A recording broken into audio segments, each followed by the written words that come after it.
Go get fucked. Kieran's here with a grin, a stubby, and zero fear. Life's too short for worry and stress. He's here for the laughs, not to impress. Oh, get fucked, all of ya. That's his hello. Doesn't mean it deep, just part of the show. Fucking hate that guy. Doesn't matter who, he just says it loud like he always do. Here for the music, the drinks, the ride. Not for your trauma, thread or star sign try.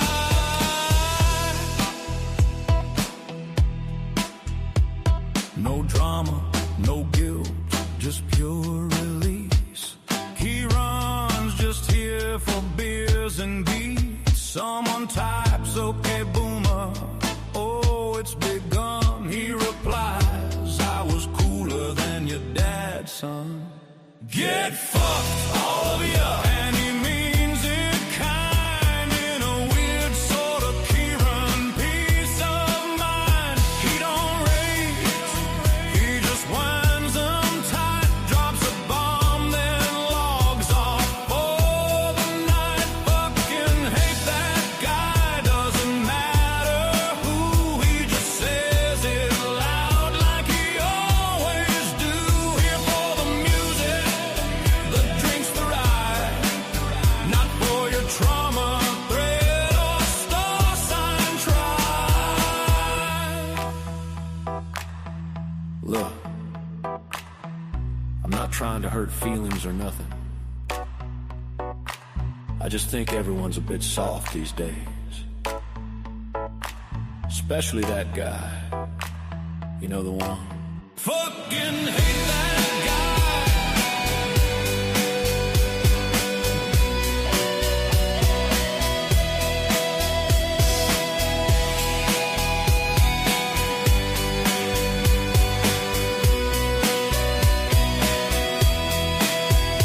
Get fucked, all of ya. And he means it kind, in a weird sort of Kieran peace of mind. He don't rage, he just wins them tight, drops a bomb, then logs off for the night. Fucking hate that guy, doesn't matter who, he just says it loud like he always do. Here for the music, the drink, the ride. Not for your trauma, thread or star sign try. Fucking hate that guy, doesn't matter who, he just says it loud like he always do. Here for the music, the drink, the ride. Not for your trauma, thread or star sign try.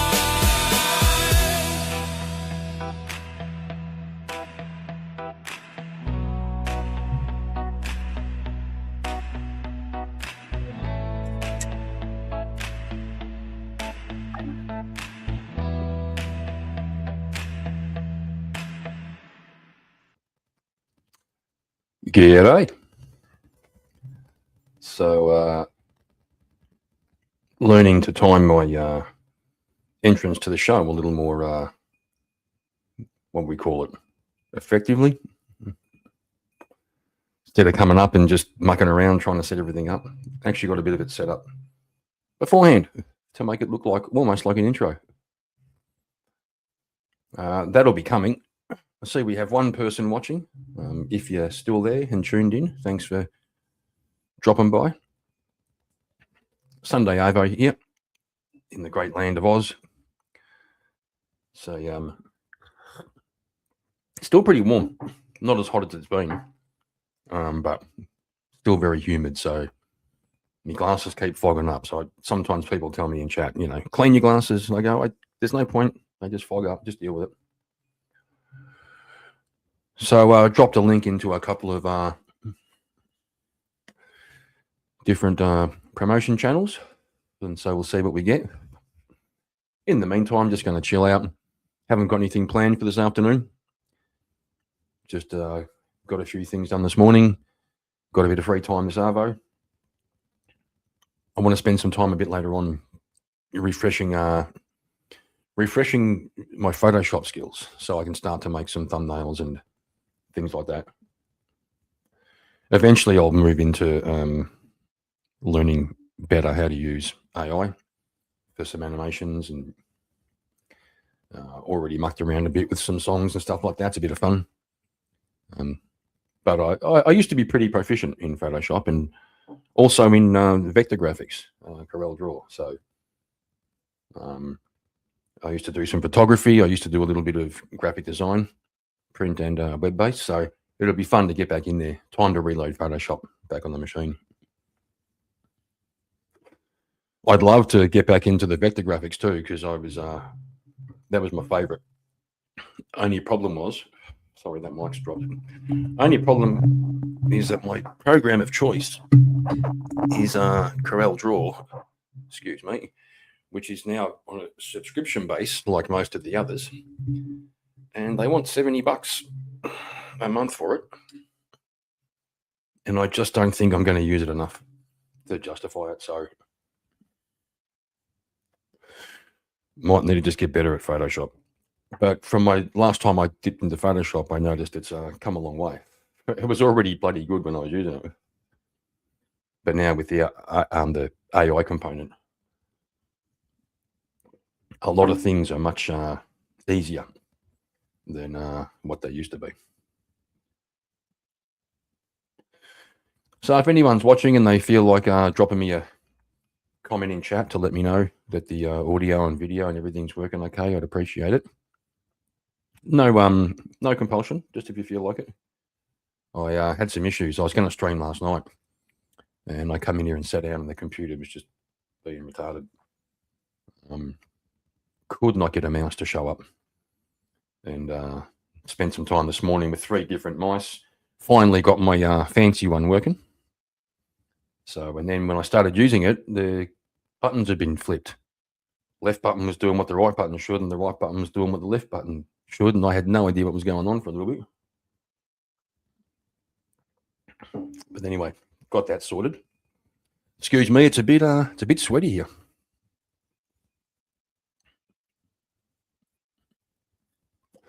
I was watching a couple of streams today,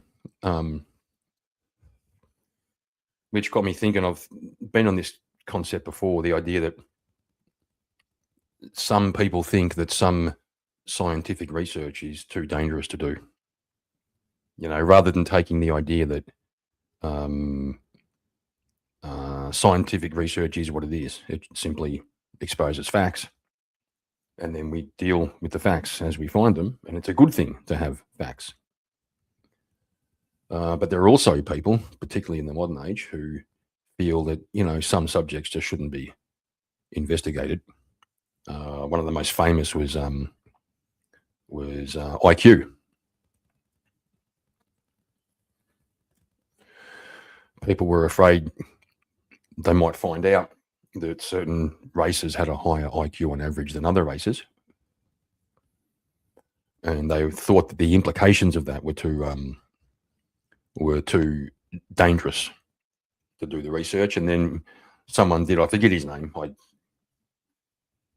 think he wrote a book called The Bell Curve, which in its day was very controversial and in some quarters still is today. He did find that some races have higher IQs in general, or lower, whichever way you're going. Turns out it isn't the end of the world. And to me, it's not a big surprise, given that, you know, everything else in nature, most natural phenomena, most natural characteristics tend to sit on a bell curve. Biological, that is. So say, for example,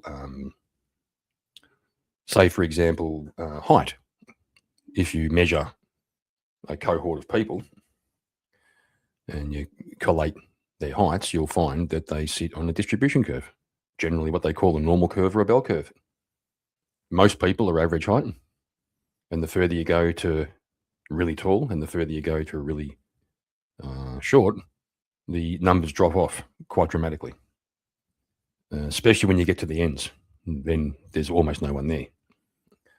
And so, given that the bell curve shows that kind of phenomena in natural characteristics, and given that our mind, our intelligence, is most likely the product of our brain, wouldn't it sort of be reasonable to have a hypothesis that there are different size brains, there are different densities, or whatever it is that makes a brain a brain?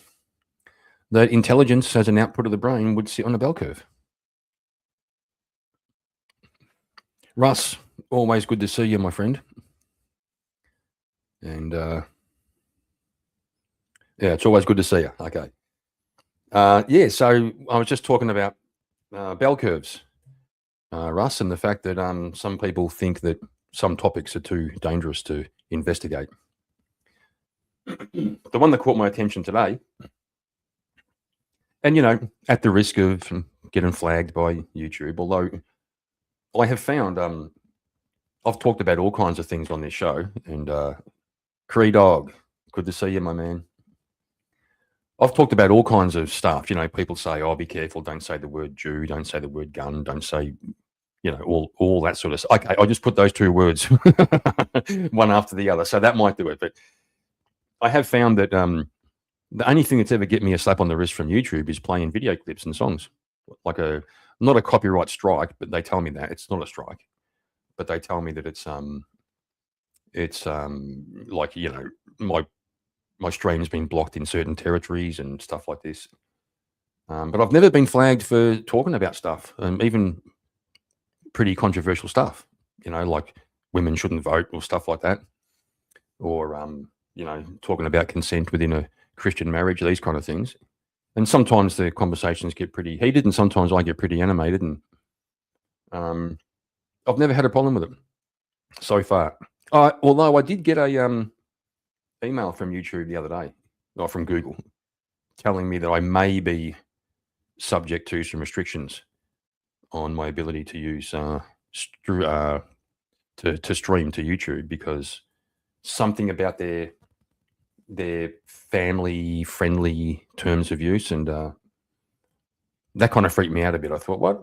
Because I actually tag by default, all my videos are tagged as not suitable for children, because we often talk about adult stuff, and I don't want the view numbers that much that I want to be discussing adult things and kind of raking in views from children, So I'm straightforward about it. But I think I looked through it a couple of times, and I think what they were saying was I did have a bit of a habit. After a long night streaming, we turn it into a party, and I'd start playing video clips of songs and stuff. And I think the algorithm thought that I could be a bot that was just kind of farming other people's content. And then they said I can verify I'm a person, and that'll get me out of trouble. But I haven't found any effects, actually. I've been streaming. I've been doing the things they said I probably wouldn't be able to do. I can still do. So back to this bell curve thing. The one that I saw today was interesting. It was talking about a controversial study done. I don't have the details on top of my head. It was years ago.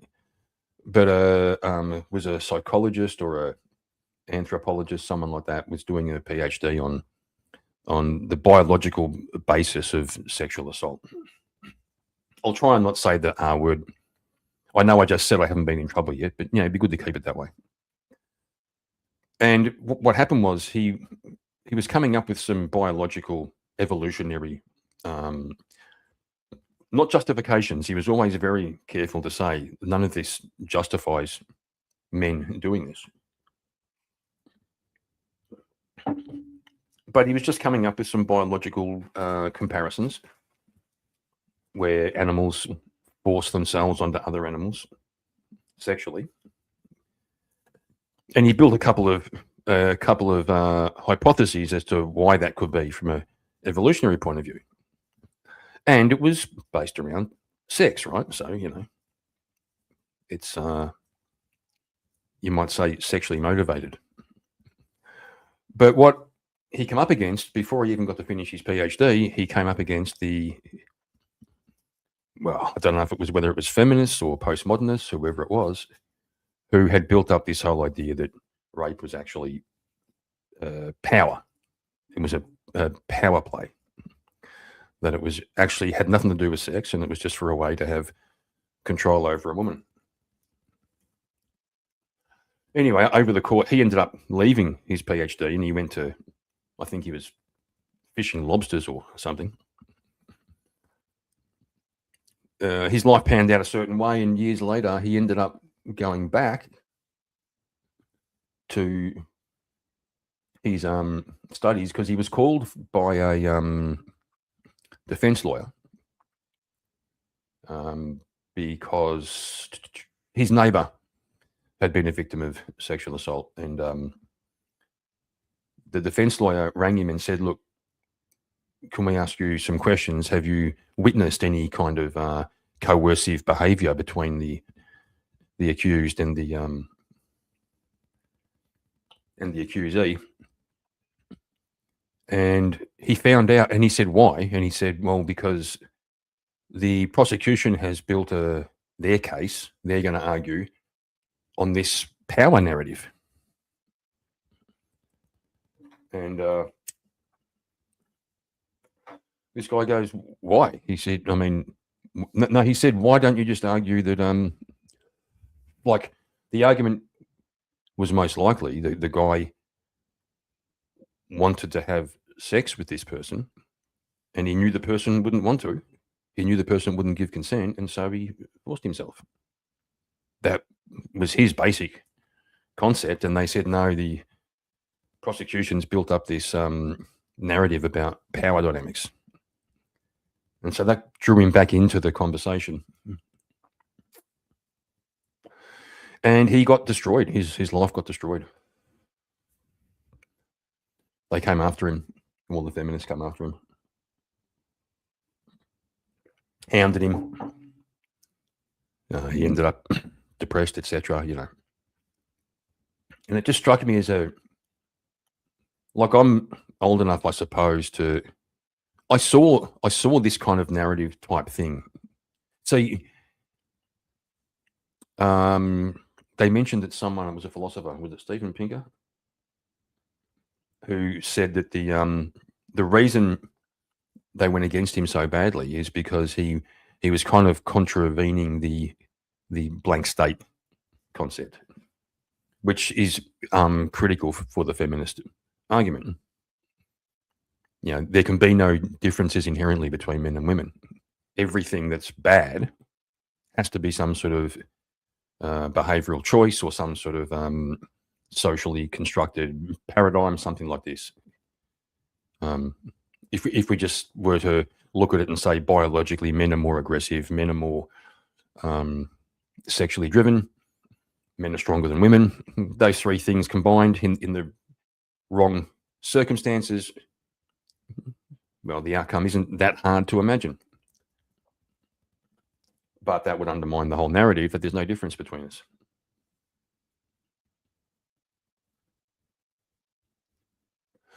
I noticed that also this idea of kicking back against doing research because the results might be dangerous. I think the same thing happens in a lot in the sexuality areas, you know. Say, for example, in the trans issues. Can you imagine someone today trying to do research to find out whether or not transsexualism is a social contagion, or if it's biologically based, or if it's the only studies that seem to be allowed are ones that affirm the narrative.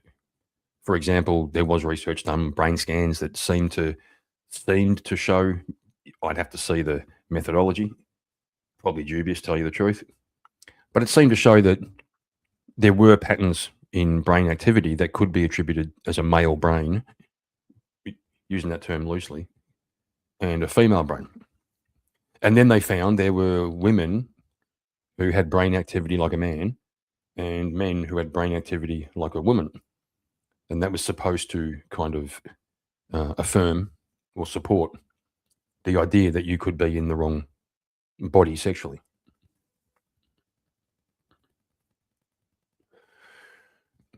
But I can't see how anyone would be able to do any research that would actually question or at least investigate honestly the narrative.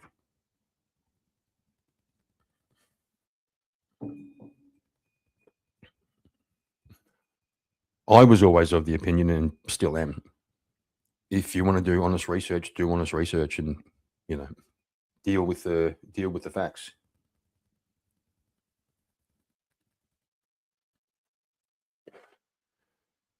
K2, don't tell me to get off my own stream and go to somebody else's, you idiot.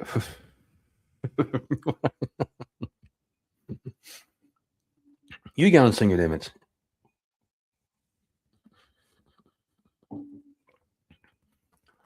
Yeah, so among other things, that was just, like I said, this is just a chill stream. Just going to shoot the breeze a little bit. Won't be too long. I've got some things to do this afternoon. Got to get my head around. If I'm going to get a bit more serious about doing some regular streaming and some actual content, I've got to start diving into, making thumbnails, setting up the proper connections through the internet. I mean, I've got cable connection to the house, fiber optic, so that's all good. But just the software, getting my mind properly around the software. Like, for example, right now, I don't know how to share the Discord link so that when I'm streaming, people can, if they like what they're seeing, they can go to the Discord. I did do it the other night, but somebody in chat helped me to do it, and I can't remember how to do it. So, yeah, in the near future, I want to start to be putting out some more organized, thoughtful content. I've done a couple of interviews now. Yeah, they were pretty impromptu. Free Dog knows about that. He was there, and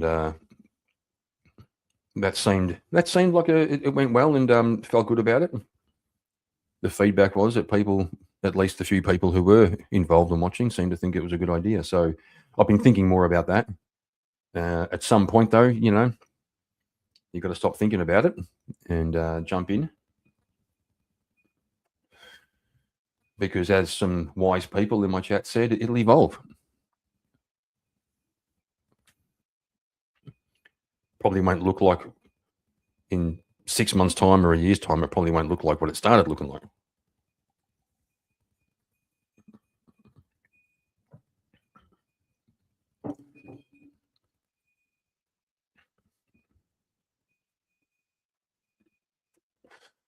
Now I'm trying to think what song K2 had in mind for me, you bastard.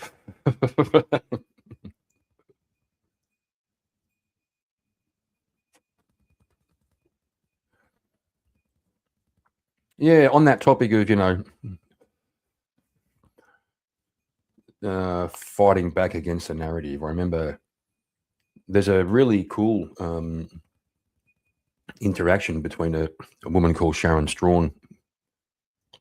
She's been a female male rights activist for decades, one of the early ones. And she was interacting with, I'm pretty sure it was Judith Butler, of all people. And Sharon Strawn was explaining why, there's often a disparity in sexual assault cases in courts. They have a lower percentage of conviction than other crimes like theft or battery or something like that. And so often the push within the court system, the legal system, within the police force, etc., would be to raise the conviction rate on sexual assaults. So it's putting the cart before the horse. They're saying we have lower convictions in this particular subsection of cases. We need that number to go up.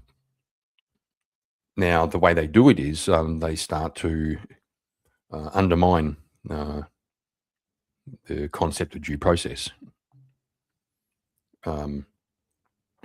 because they want the numbers to go up. So basically, they make it easier to get a conviction. But like I said, the effect of that is that they undermine the processes that keep the court system and the legal system and the judiciary safe and fair and balanced. And Sharon Strawn was making the case that sexual assault is a difficult one to prosecute because often the basis, because most of it is not a random guy grabbing a random woman in a park. Most of those cases are people who know each other, and often people who have been intimate. So often the crux of the case comes down to what was going on in the minds of the two people, and that can be very difficult to establish if there's nobody else around. And in most cases, there's not. So she was saying, for example, evidence of sex is not evidence of sexual assault. And this, I'm pretty sure it was Judith Butler, was almost, she was she was clutching her pearls. You're an apologist for sexual assault, and just wouldn't even engage with what Sharon was saying, was just accusing her of being an apologist for this kind of crime.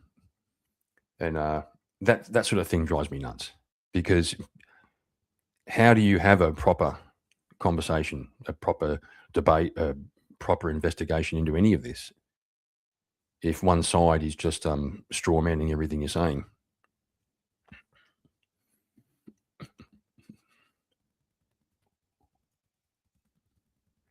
Yeah, so I just saw this video today that I thought, it just came into my algorithm. I think it was a channel called Quillette. They tend to cover topics like that. What I would call counter social narrative type stuff. They're pretty professional too. So, yeah, and then that got me thinking back to the bell curve and things like that, and the idea of IQ and the implications of finding out what you find out. And of course, with the IQ thing, like I said before, it turned out it isn't the end of the world, because in most cases, most people overlap. Right. So because most people sit around the average. The vast majority of people, I think it's like 86%, are within one standard deviation of the mean on both sides. 86%, and then one more standard deviation, and all that's left is about 2.5% of people. Half of those at one end and half at the other. So when it comes to intelligence, for example, there's differences in intelligence between men and women, but most of them overlap.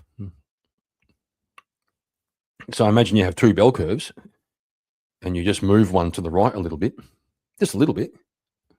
Well, it's like a Venn diagram. Most of the two curves overlap, which means on average, there's not really any difference between men and women in intelligence. But at the tails, at the very pointy end, if you've moved one curve over a bit to the right, the first curve stops at a point at the tail, and the second tail ends over here. That little gap there, they're all men. So on average,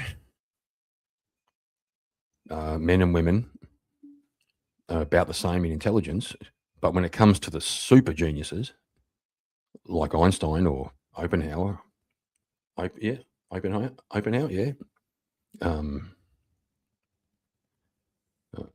his name? Feynman. These kind of guys, the guys who study quantum mechanics and nuclear fission and stuff like that, or the real top end of engineering or cosmology, they're all men, because there's like 5 people in the world who are capable of this stuff. And because that tail's been moved to the right in the bell curve, it's just facts. Nothing to freak out about. And then you might find, come back from the tail, where they still overlap. You still got, say, your top end engineers and stuff like that. Mostly men, just because that's what they do. Similar to something that Jordan Peterson talks about a lot, the difference in interests between men and women could be, put very basically as men in general are interested in things and women in general are interested in people. And so move that bell curve across on the interest in things, and you'll find up at the high end, it's mostly men. But when it comes to, say, that's in engineering, right, where you make things and you engage with drawings and plans and things like this.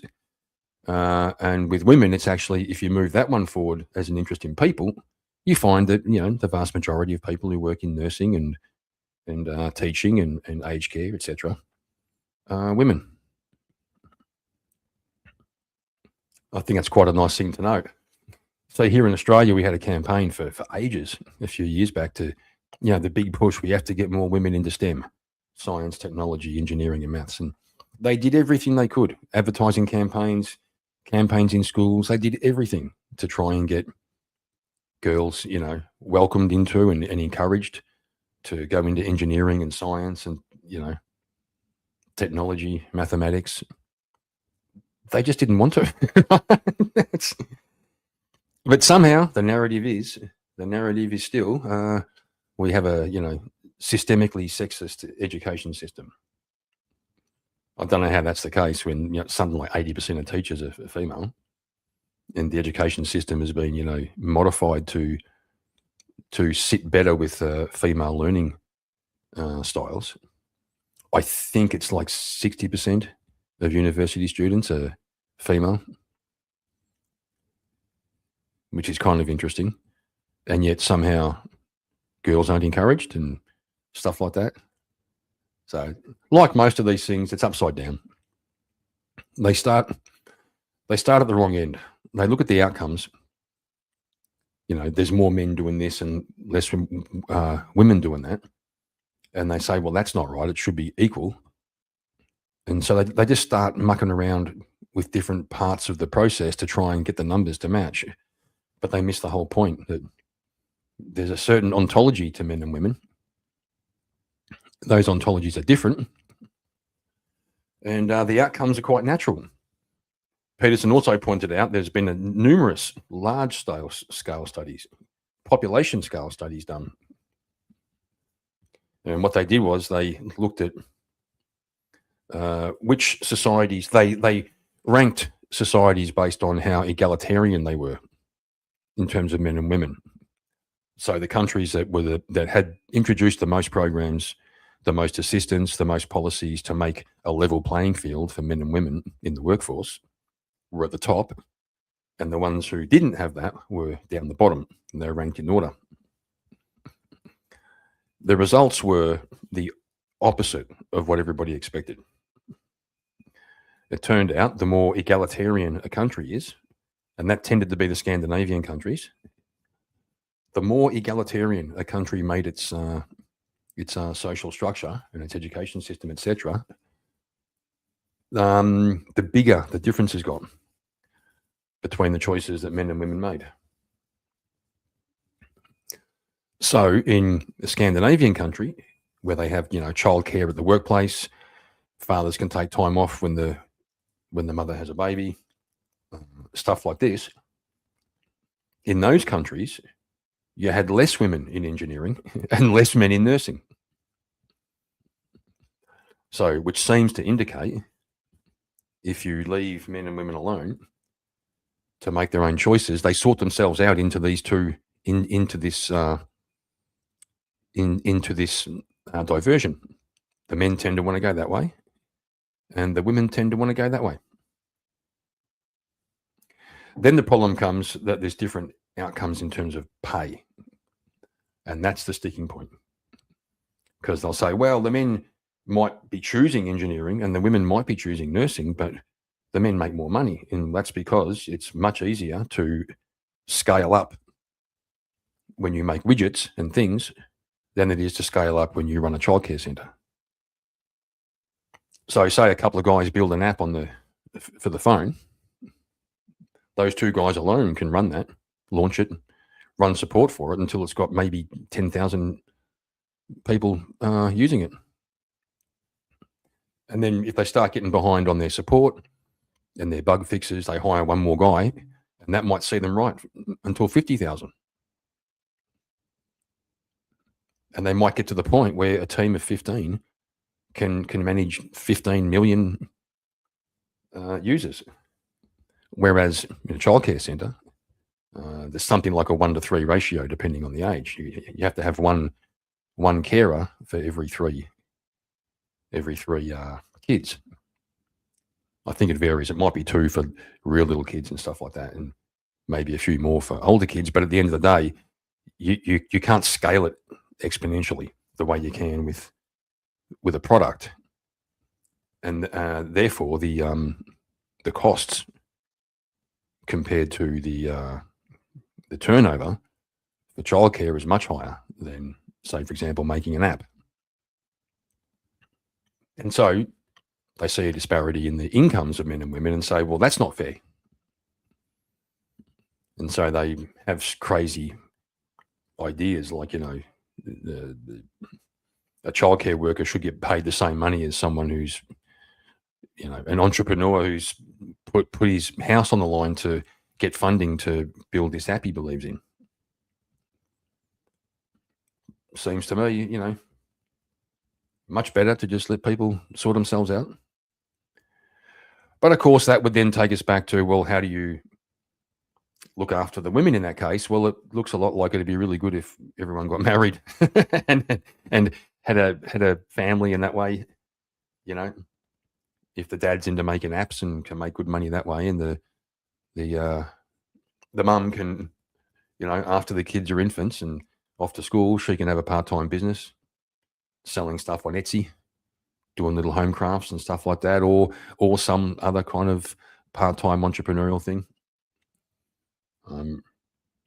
So you can, I can see when you track it back how it goes back to, it all seems to work a lot better the way it has been for probably most of human history, at least in the West anyway. Mum and dad working together, both working their strengths, both meeting their responsibilities, both supporting each other in that way. And then it makes a lot more sense than saying, well, men work more overtime than women and therefore they make more money, yeah, whatever. Excuse me. Well, I've got to go and top up my coffee. Still got 3 people hanging around having a listen. I appreciate you. Do you know what would be cool? It'd be cool if I had a song that wasn't just some kind of crazy. Most of the songs are picking on me or picking on someone else.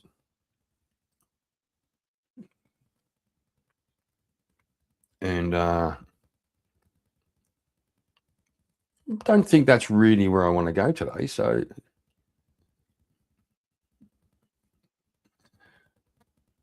maybe I'll just play a little video clip while I'm here, while I go and fill up my cup, give you guys something to watch. I just got to bring it up. Like I said, I haven't prepared anything really.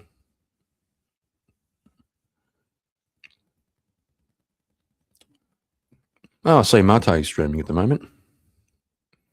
Yeah, see, when Speakeasy has tech issues or family things to commit to, and we don't get a VK on the weekend, I think it leaves a big hole in my weekend, because Saturday afternoons normally, because that's when VK is on. It's Saturday afternoon over here. Starts about 1:30. So me and Katie run around the morning. We do what we've got to do. Get back in the lounge room. I grab a beer, she grabs a glass of wine, and we sit down and we have fun on VK. And yeah, so yesterday got bumped to today, and then today they made an announcement they had to take care of something at home, so it's going to be next week.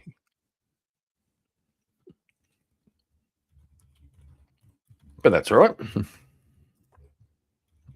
And also, I think another knock-on effect from that is that Speak will often throw a raid someone's way, often Teriac, and then then Teriak will throw a raid, sometimes to me. And then even bigger might be Rob Knorr or Andrew might raid Speak. And then so Speak will be, by the end of the show, he'll have about 900 in there because after a raid from Andrew, he normally picks up about 1,400 for a while. And then about 500 drop off and about 900 stay for the show. Then he'll raid Teriak with about 900. And then they'll drop back to 300 or something. And then he'll raid me. And I'll get 100 views, 150 views. So it's kind of fun. Everyone kind of supporting each other.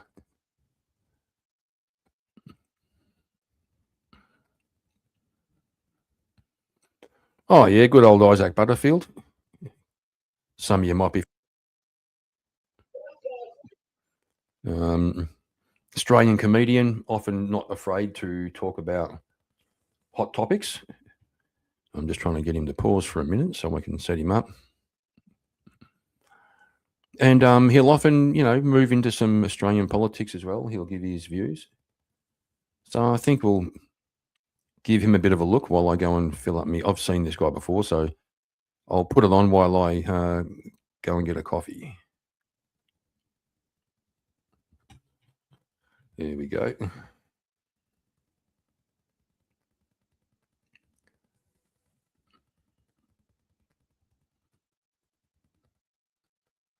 There he is, Isaac.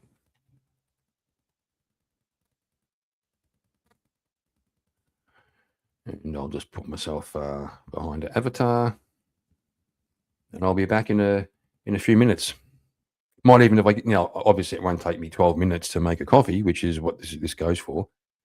I'll get me coffee, I'll come back and we'll do a bit of a review together. I haven't seen this particular video. I've seen him speaking on this issue before, though. So let's see what he's got for us.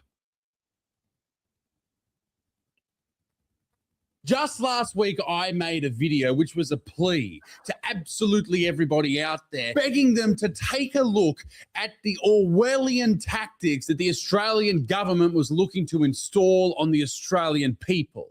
This hate speech bill, and I use that term very, very lightly, hate speech, because it means absolutely nothing.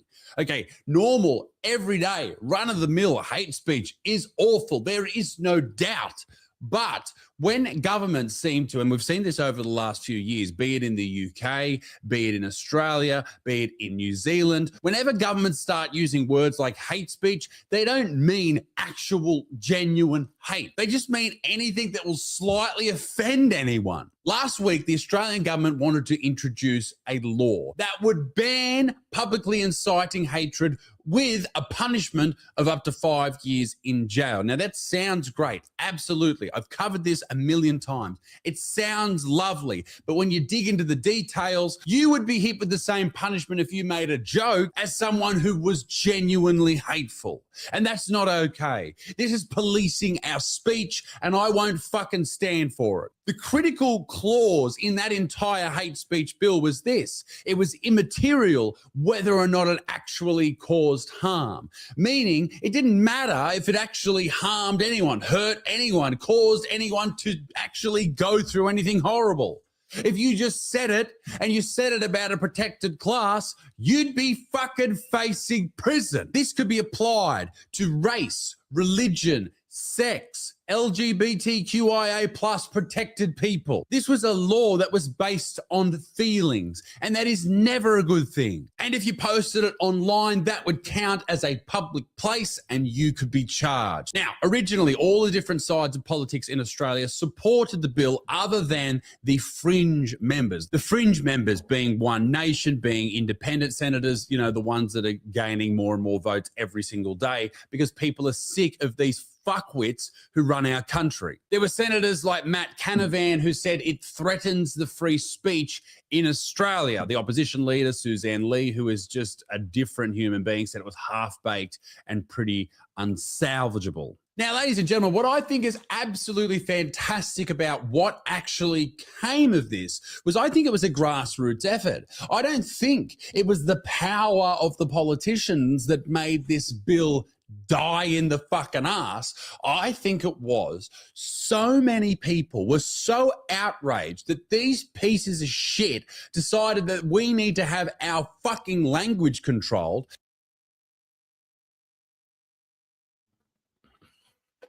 Yeah, he's onto something there. We have had, I have noticed a little bit, because for those overseas who don't know, Australian politics is woke as fuck. A friend of mine once said to me, Australians have got it so good and have had for so long that we're all asleep. The stuff that's going on, they've brought in laws for family court, feminist ideology behind it, through the family court law, and no one's talking about it. These are big changes, and this free speech stuff actually got a few people up in arms. The same, look, I'm not all over the details of what's going on, but I've got the general gist of it. It sounds very similar to what's been going on in England for quite a while, and the particular case I'm thinking of it was a YouTuber called Count Dankula, and he had done a video where he had a pug dog that used to lift its paw up, and it looked a little bit like a particular kind of salute from Europe in the 1930s and 40s. And so he put a video, a black and white thing on the telly of a certain failed Viennese painter giving one of his speeches at a like a rally type thing. You know who I'm talking about, the mustache man. And the dog was doing this salute. And Count Dankula did say, he was sort of acting as though the dog was saying, do this to them. A certain I'm not going to say it because fuck me. I said at the start of the stream, I haven't been hit yet for saying supposed TOS stuff. But, got to tread. I'm covering a few pretty heavy topics today. So Count Dankula's in the background chanting this thing, do this to them. The pug is doing a salute. And there's you know who on the telly. He got arrested for that. And I think fined, might have spent a little bit of time in prison, or he was facing prison, one of the two, but he was fined. And it caused quite a big stir in the media. And the judge deemed that his defense was that it was a joke. The words he said were a joke in the context. And the judge ruled that the context doesn't matter. Silva, does the internet cause Aussies to lose their hair? No. What causes us to lose our hair is high levels of testosterone and high degrees of intelligence. As far as I can tell, that's the two. I can't prove causation, but I think it correlates. So the judge deemed that the context of the statement didn't matter. Now you think about that. That's dangerous stuff. And when Count Dankula came out of the courtroom, of course the media's all there, and a reporter got up to him and put a mic in his face and said, what do you think of the ruling? And Dankula said, it's ridiculous. What about free speech, etc. And the reporter was obviously on the other side and said, well, you did say, do this to them. Like you said those words. And Dankula sort of said to him, you realize you just broke the same law. Because the context don't matter. And you said the same utterance, the same words passed your lips, and therefore, technically, you just committed the same crime.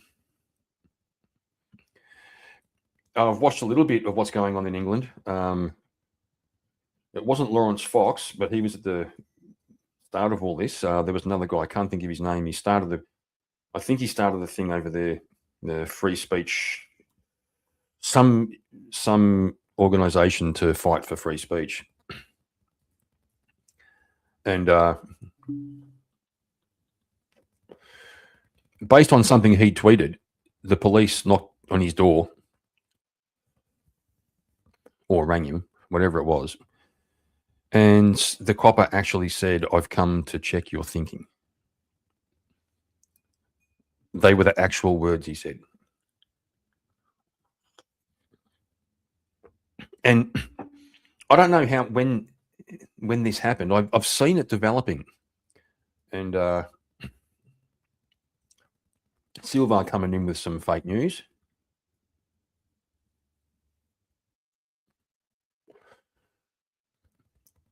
Anyway, for example, to me, there were two concepts. One was freedom of speech, and the other was the presumption of innocence. I always assumed, even from being a kid, like I was in high school when I learned a little bit of legal studies, they called it, and they taught us the principles of the court system and the structures and a bit of politics and, just the general civics but based around law. And I understood at the age of 15, 14, I would have been probably 16. But anyway, pretty young, really. But I understood how fundamental the presumption of innocence was in the due process of our legal system. And I saw over the years that a narrative that would disregard that, especially the idea, believe all women, that kind of thing. I thought, no, I'm not going to believe all women. I think women can lie just like men.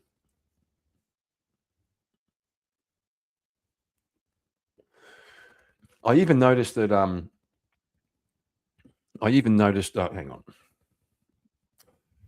Just lightening the mood while your government is taking away your freedom of speech. Correct. Well, we do appreciate that. We appreciate the mood being lightened. Thank you. I even thought the concept of during a trial to have one party called the accused and the other party called the victim. That seemed to me to not be right. That doesn't fit with the idea of innocent or proven guilty.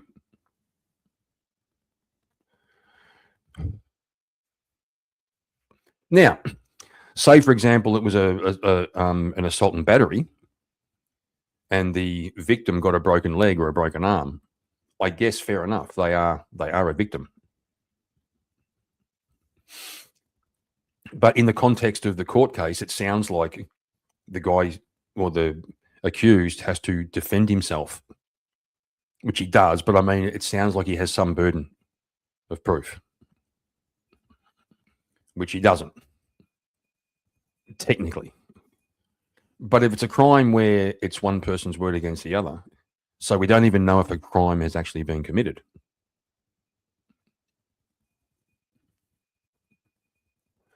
That's what I was saying before about the sexual assault cases and why they're so difficult, why there's a disparity, why there's less convictions in that category of crime or court cases than there are in, say, burglary, common assault, property damage, embezzlement, because often there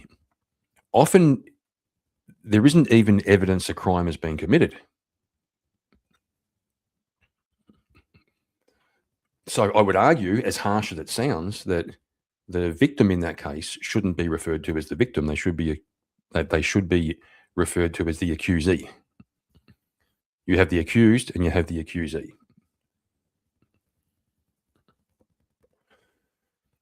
Otherwise, if you go with one side is the victim, the logical extension of that is the other side should be called the abuser. Right?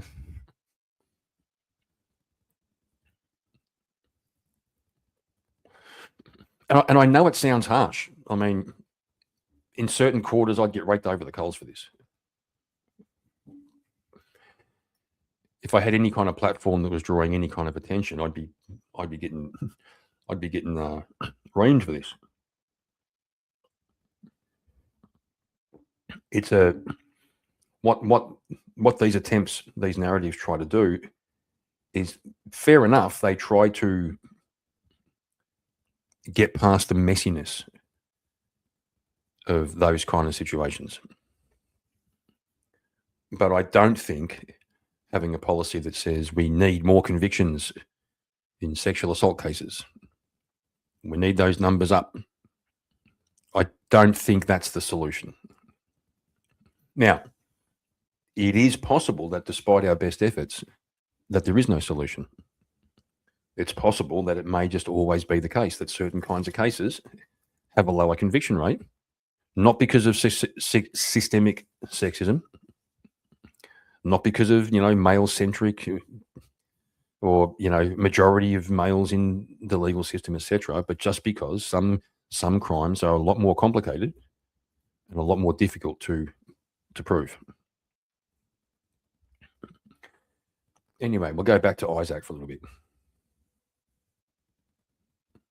That the government actually fucking listened to us. Hello, I've gone off a bit early. The fucking government. These pieces of shit. I know, honestly, I was so pumped about this bill being completely repelled. And when I wrote this video that we're watching right now, when I wrote it the other day, that was the news. And I go on in the video. Yeah, I was wondering about that when I saw that first part of the video, because like I said, I haven't been tracking it closely, but I did hear that it hadn't been dropped entirely. It had been separated from another bill, or they turned one bill into two. So there were two issues that were being addressed and basically made illegal within the bill. And I think what happened was they got them to separate it. It did weaken it a bit, but I don't think they got rid of it completely. Video to talk about the fact that, yes, it will be watered down and they'll try and sneak it through and all this shit. But I didn't think they'd do it so quickly. I heard whispers last night that they were going to try to push it through right now as we are watching this video. But they've done it. They've passed a watered down version of this hate speech bill in the lower house. It only had 7 votes against it. Now, when I talk about grassroots effort, I still agree with myself, which is fantastic, that we did do something. We were able to convince. It is good to agree with yourself. I'm not going to lie. Enough people in Parliament to actually make a change. And I think that is fantastic, but not enough. Not enough for them to go, you know what, we really do need a free speech amendment to our constitution.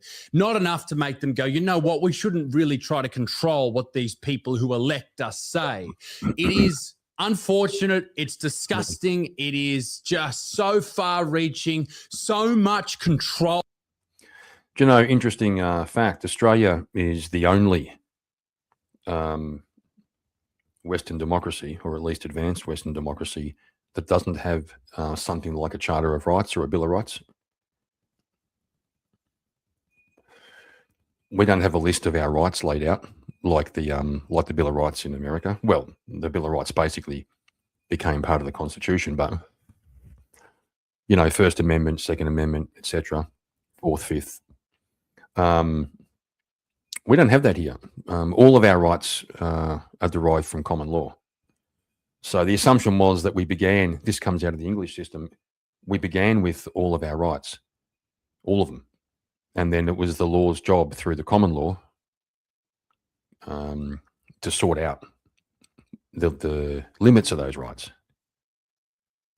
And it's got pros and cons as far as I can tell. On the one hand, if you have a list of rights, they can just be kind of written out, changed. If it's in the common law, it's kind of a little sturdier in that there's precedents and case history which establish it. Although, on the other hand, just because there's case law for a particular thing doesn't mean the government can't just legislate it away. So that kind of, I'm in two minds about it, but that little bit of logic there kind of leads me back to thinking it would be good to have a some kind of charter or Bill of Rights. All from these people that they want to play over all of our heads. It's saddening is what it is. The rest of this video is not null and void. In fact, I make some fantastic points, so I urge you to continue watching. Thankfully, it took a bit of damage on the way through, but It's still a long way from over, but I hope you will forgive me for not having up-to-date news. I am not a news provider. This video is going up at 4 p.m. and it's currently 3:46. So I'm going to go and put this in the fucking computer and upload it to YouTube. Can you believe that? Mate, there were so many posts about this. There was my YouTube video. There was YouTube videos from dozens of other people, Instagram posts from all these other creators, regular people just saying this is absolutely crazy. Look at the comment section on all of the posts from the mainstream news. They were turning off comments because people were like, this is fucking 1984. We cannot deal with this shit. This is not a good thing. And then, of course, there were the dipshits who were just like, this is so good. We've got to stop hate. Yes, of course we need to stop hate. Hate is not good. Hate is bad, but that's not what this shit is about. All right, it's all paved with good intentions. But at the end of the day, what this bill would have done was it would have made a metaphorical fucking gag right in your fucking gob and you wouldn't be able to say anything. They gave the public the ability to speak their mind of it. They gave them 72 hours for public submissions. 72 hours based on a bill that would change everything about this country, potentially. And it's important to note this, that the Australian government right now, run by Anthony Albanese and the Labor Party, probably wouldn't have gone too hard after everybody. But once something is a law, it remains law for fucking ever. And if you allow people to implement laws that people may in the future abuse, then you're a fucking idiot. So the bill's not going ahead. It didn't get the support that the government wanted. And the Greens party, the far left party, they were a big part in this. Now, did they listen to the Australian public and say, you know, we can't do this. This is a massive infringement on their free speech. This is the thought police. This is a lot like a novel that was written, I think, was it the 50s that Orwell wrote that? They said that there wasn't enough protections for LGBTQ. Okay, that's not I'm not going to edit that out. There wasn't enough protections for the LGBTQIA plus peoples. Okay, which means basically this. Oh, we just need to put more protected people in there. This idea of protected classes is... Guess who's never a protected class? This happened in Canada as well. This idea that the Human Rights Commission gets involved and they build a list of protected classes, especially when it comes to hate speech. It's always what they call minorities and women, even though women aren't a minority.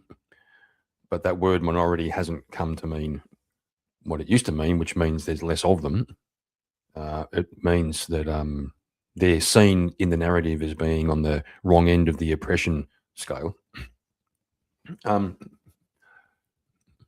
You can't say hateful things against women. You can't say hateful things against Indigenous people. You can't say hateful things against trans people. You can't say hateful things against gay people, etc., etc., etc. Guess who's always left out? Me. People like me. Heterosexual, middle-aged white men. You can say whatever you want about me. You can say hateful things about me. And people like me. You can't stop an emotion by law, and you can't stop somebody. You can't talk somebody out of an emotional position if your speech is outlawed. Correct?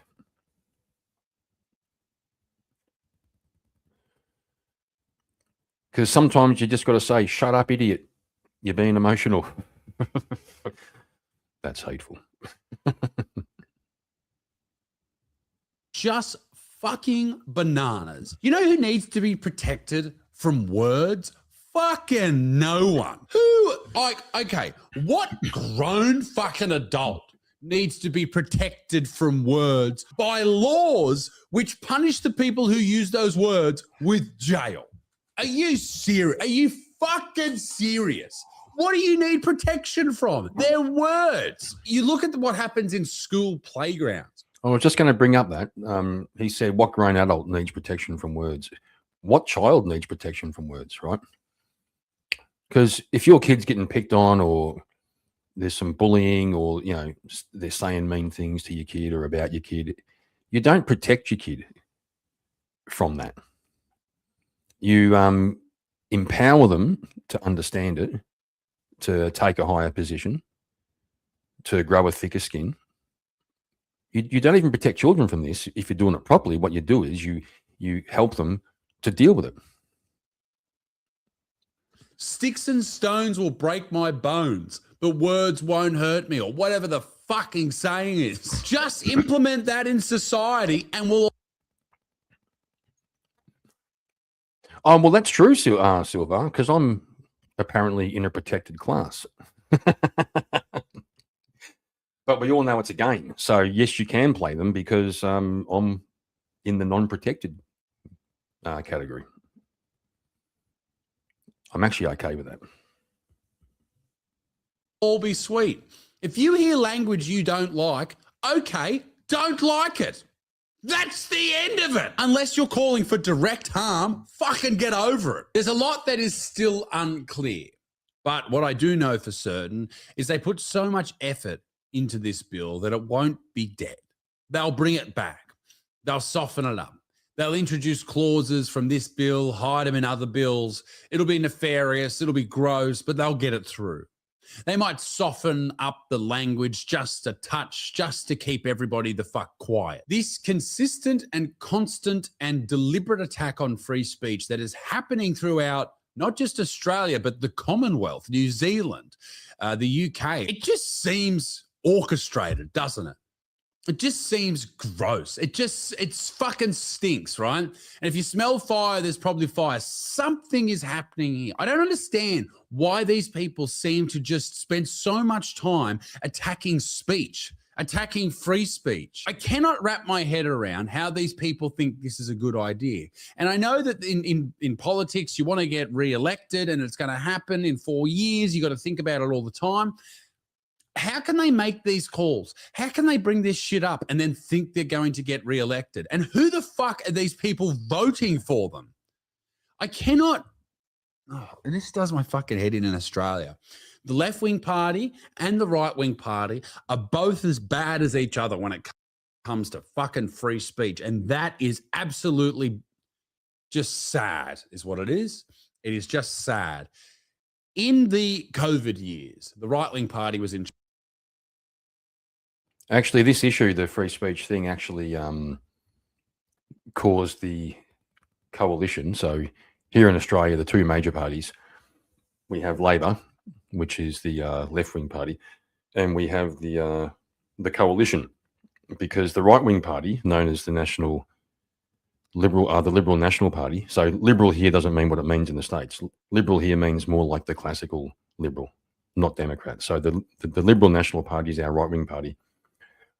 They can never get enough numbers to form government by themselves, so they form a coalition with the National Party. The National Party being the party that looks after farmers, rural people, or rural areas. That coalition broke down over this issue because of the way they voted differently on this particular bill. I knew. I mean, it looks like they're kissing and making up again now. I knew they would. There's no way they were going to stay split until the next election, because neither party can form a government by themselves. So they were always going to get back together. But that's how big this issue was. Charge here, and they did exactly the same things. Free speech was a second thought. They were trying to control everything you said, everything you thought, everything you watched, everything you heard. And this is exactly the same that's happening with the left-wing party. So we as Australians are fucking screwed. That's where we're at. And it goes further, because it's not just us now, adults, people who are interested in politics or at least care about what the fuck's going on. It's happening to the kids too. You see, with the under-16s social media ban bill that happened in Australia, where they banned social media for all kids under the age of 16, except for Blue Sky, because it's a far left-leaning fucking cult. I don't get any, whatever. That's just, I've talked about it before. I don't know what the fuck's going on there. But this indoctrinates kids into one way of thinking. How does it do that? Well, it doesn't allow them to venture out on social media and find alternative news providers. So the news providers they get are, well, mainstream. And the mainstream news providers as we all know, are fucking full of shit. And the government is celebrating this. Just last week, they announced at a big press conference they were so happy that 4.7 million social media accounts were deleted or deactivated that were operated by kids. And Albanese called it a source of pride. Wow. This government institutionalized surveillance is fucking wild. Now, of course, the problem with this isn't so much that these kids, don't get access to fucking Instagram. It's what comes of it. Okay, digital IDs, the ability to say, hey, you can and cannot use the internet. All of these different things that we know, that we're all aware of, that anyone with an open fucking mind can go, that's not a great idea.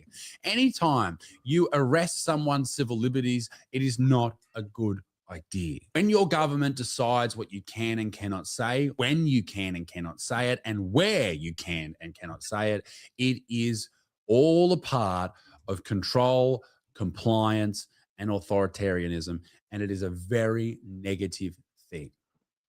Of course, all under 16s are just using VPNs, and it's only a matter of time before they fucking ban those too. So, ladies and gentlemen, let me know what you think in the comment section down below. Yeah, be a good motherfucker. Peace in the Middle East. Me dick stinks. Toodaloo, au revoir.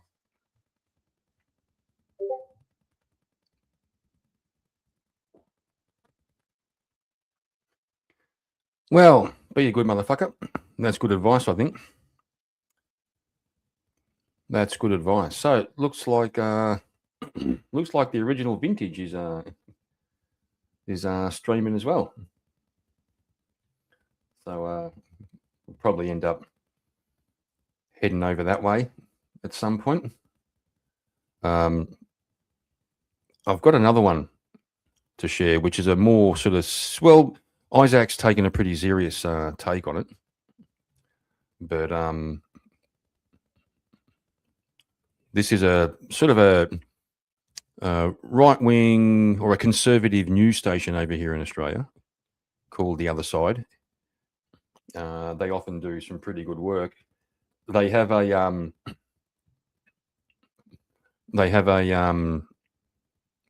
segment called Lefties Losing It with the lovely Rita Pahini, or Pahini, whatever it is. And they're pretty funny. They just find clips of lefties being retards and laugh at them. Let's... Oh, Vintage wants to come up. Let's have a look. Give me a second, fellas. We'll get the young fella up here, the young gun. Give me a second. He's making me work. Hang on.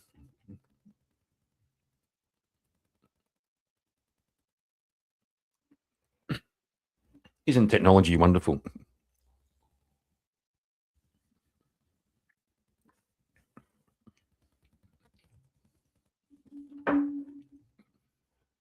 We'll see if he's watching, because he sent me a message saying, bring me up, bring me up. Oh, there he is.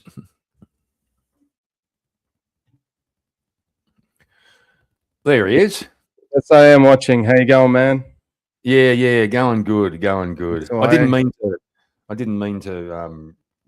sort of jump in and on your rain on your parade or step on your toe. No, that's exactly why I was actually, because I'm about to do a bit of work for the week. So, and I was like, you know what I'm going to do, just because I'd love to stream to a whole bunch of different platforms at once and then just find someone fun to hang out with for a bit. So yeah, I'm just setting up, and I'm on one screen because I need two screens for my work. So, oh yeah, I'm just gonna. So I'm like, I'm kind of handicapping myself. I don't know how to split this in half. All right, I'm just figuring. I'm a bit like yourself. I'm learning the ropes, so I've discovered I can control. I've discovered I can control the mic volumes of guests now and me. So, am I coming in too loud?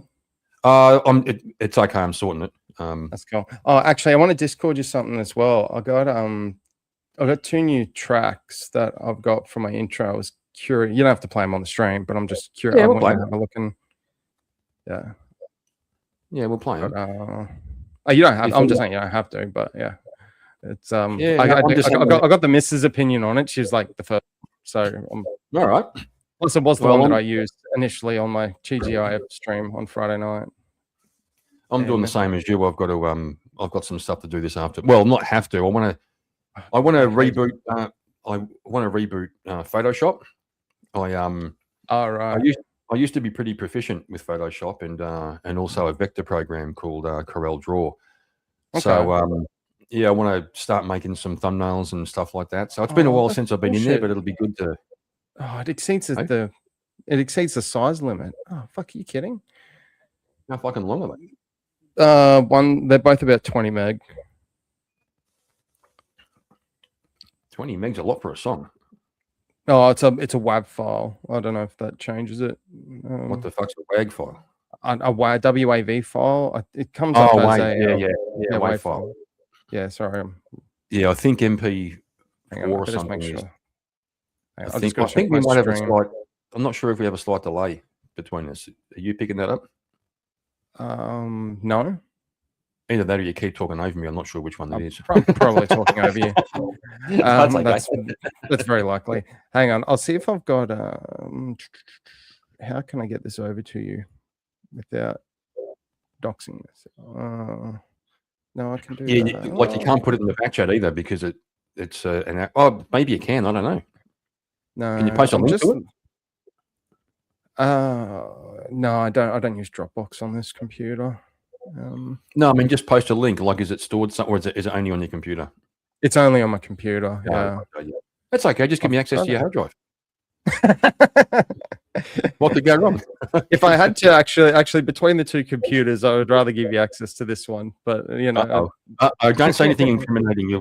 They'll come. No, it's because this laptop's got all my work business stuff on it. So, whereas I don't. Yeah, this machine here. This machine here. If I'm ever going to do anything on the internet that is, potentially could draw attention, I don't do it. I don't do it on this computer. I don't do it in this computer. This one's clean. Fair. This one's clean. Oh, I've got some company. Hey, Pops, want to come and say hi to?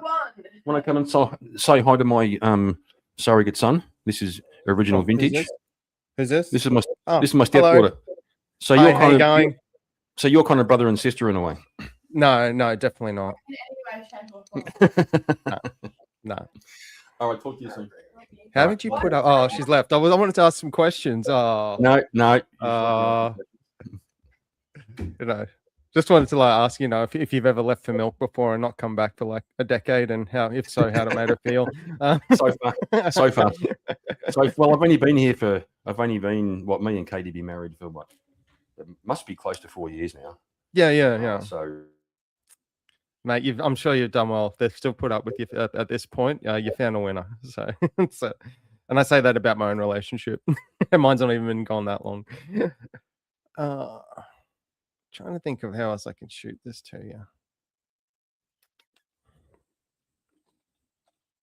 Oh, actually, email. Do you want to email me Discord your email in the DMs, and I can send it that way. Whoa, you there? Yeah. Yeah. You cut it. You froze up. Yeah, my whole thing, you and me both dropped off, and the chat dropped off. I didn't. Heron, you just went silent. Yeah, Heron seems to think that saying machine is unsettling. Well, that says more about you than me, my man. And I thought I was having computer issues. God. And Heron at least also I found out says, what the issue was. Heron also says, definitely not your daughter. Shut up. Oh, that's funny. And also, it's all the prawn you were down. Who said I was downloading it? Yeah, it just streams it. It's the uploading that's the killer. Yeah, mate. What I was saying, I think you might not have heard me if you dropped. Just in Discord, just DM me your email, and I can send it that way. All right. And then what do I do with it? Well, you'll be able to download it from the email attachment. Oh, okay. And then what do I do with it? No, I know. You put it on Pornhub. I mean, there's like a music player. Well, I do need a soundtrack. I do need a soundtrack on my next production. Okay. Hey, if you're playing either of these songs for one of those sort of videos, that would be great. Hey, how you going there today? What's happening? Who are you talking to? You got some people. Oh, sorry, I've got my other stream. I have some. Oh yeah, I thought Sarah's wife, the child that was talking to me. So no, it's cool. So, which language are you guys speaking? Okay, we're speaking American. Australian. Okay, No, it's American. It's American. It's how we speak in the 53rd state of the USA. Fair enough. I don't believe I've seen you in my chat before, Sarah, but welcome. I don't think I've seen Sarah around either. Although I've had many instances where people say hi to me, like, "Oh, Kieran, good to see you again," and I can't remember. Yeah, talking to them. It's pretty bad. It's pretty. I'm trying to. There we go. That's what I was trying to do before.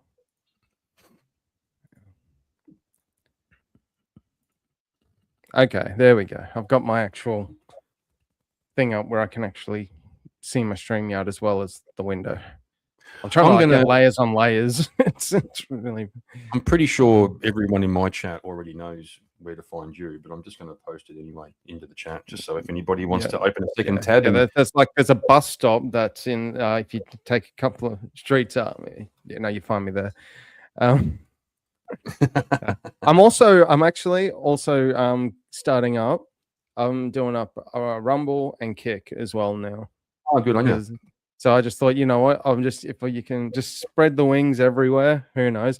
And it was actually off the back of something. I saw a video from Rob Knorr, one of his lives, and he was talking about how he was. I didn't get to see all of it, but there was something about he was getting like reported or something was going on. People were kind of attacking his YouTube, and to my knowledge, he doesn't have like a big Rumble or Kick or any other platform. So if his YouTube gets iced tomorrow, and it gets permanent deleted, he's screwed. So I've heard of a lot of people who are like anyone taking it seriously. They generally have a second. Often Rumble. I know that one. Yeah. Or the other one was Dave Rubin's network. People just used to do secondary YouTube channels. The first I ever heard of it was from a guy. It was actually a guy who was that Schrodinger's cat, the guy referenced in our debate, who basically made fun of like the fake First Amendment auditors that would get themselves in jail. He had Schrodinger's cat, and then he ended up getting copyright struck, and he was getting falsely mass reported by these guys. Yeah. So he started a new YouTube channel called Schrodinger's Nation. And so he would go to, but what ended up happening is they thought they were shutting him down, but all that would happen is all of his subs would go and watch his secondary channel while he took a week to fight the strike. And he ended up actually basically doubling his monetization in the process because people would like him. Yeah, I used to channels. It's like, good on you. Good, well done. You really shut him down. Back when I was watching a fair bit of Red Pill stuff.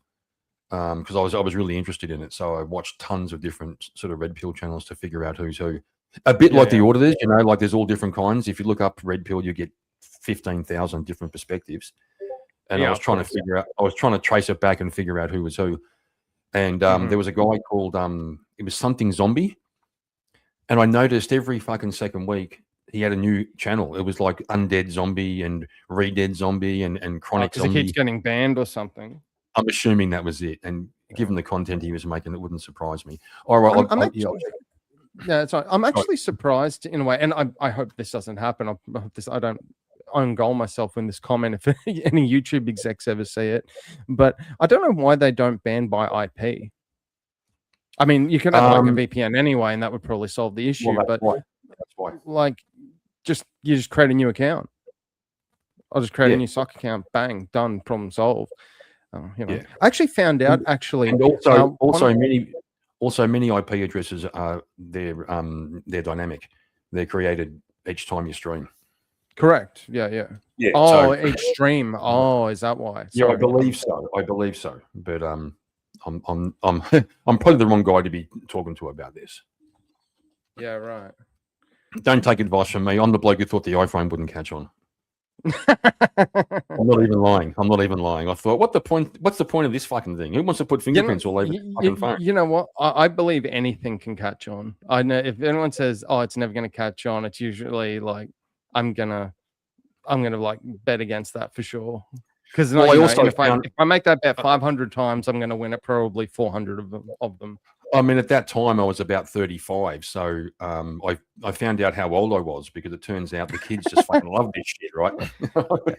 The one thing that I actually have, very rare now, but for a time, I used to have frequent nightmares and just feel sick in the gut because it's something that I would say to everyone, it's going to catch on, it's going to be on, you should definitely get into it. And I never got into it myself, and I'm kicking myself for that. Should have bought. Want to shares take in a Apple. guess? No, better. Better. Oh, really? Better than no, it wouldn't be Facebook. That's too early. What's the big thing now that fuck me? It's worth about 100,000 at the moment. Might have dropped to about 90,000. Bitcoin, yeah. But there was a time when I first heard about it, you could mine it, and if you did, now I don't know what the ratio is like, but years ago it was if you got a really good computer with a couple of graphics cards in it. Let's say you had a case of like 4 or 5 of these, and you grinded it out mining for like a month, you might get like 3 or 4 Bitcoin. Back when I first found out about it, you could do the same thing and mine about 1,000 of them. Yeah.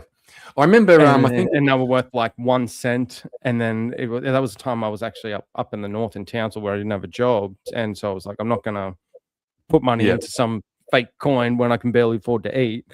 And then I got into it, and I actually got a crypto mining rig, and did it for a little bit, and then I had it on exchange, and all got hacked off me, and I lost it.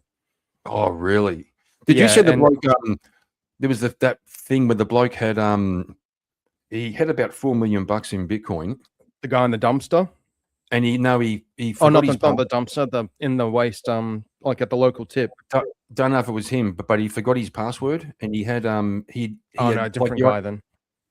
You only have so many goes to try your password, and then you're locked out, and there's no way to get back in. Yeah, it's perma-locked. Yeah, and he had one guess left, and he was sitting on it for fucking months trying to figure out before he had one more crack. I believe he actually got it. I believe he got in again. So good luck to him. Yeah, there's another guy that I heard about. I don't know where it was. I think it's here in Australia, but I could be mistaken.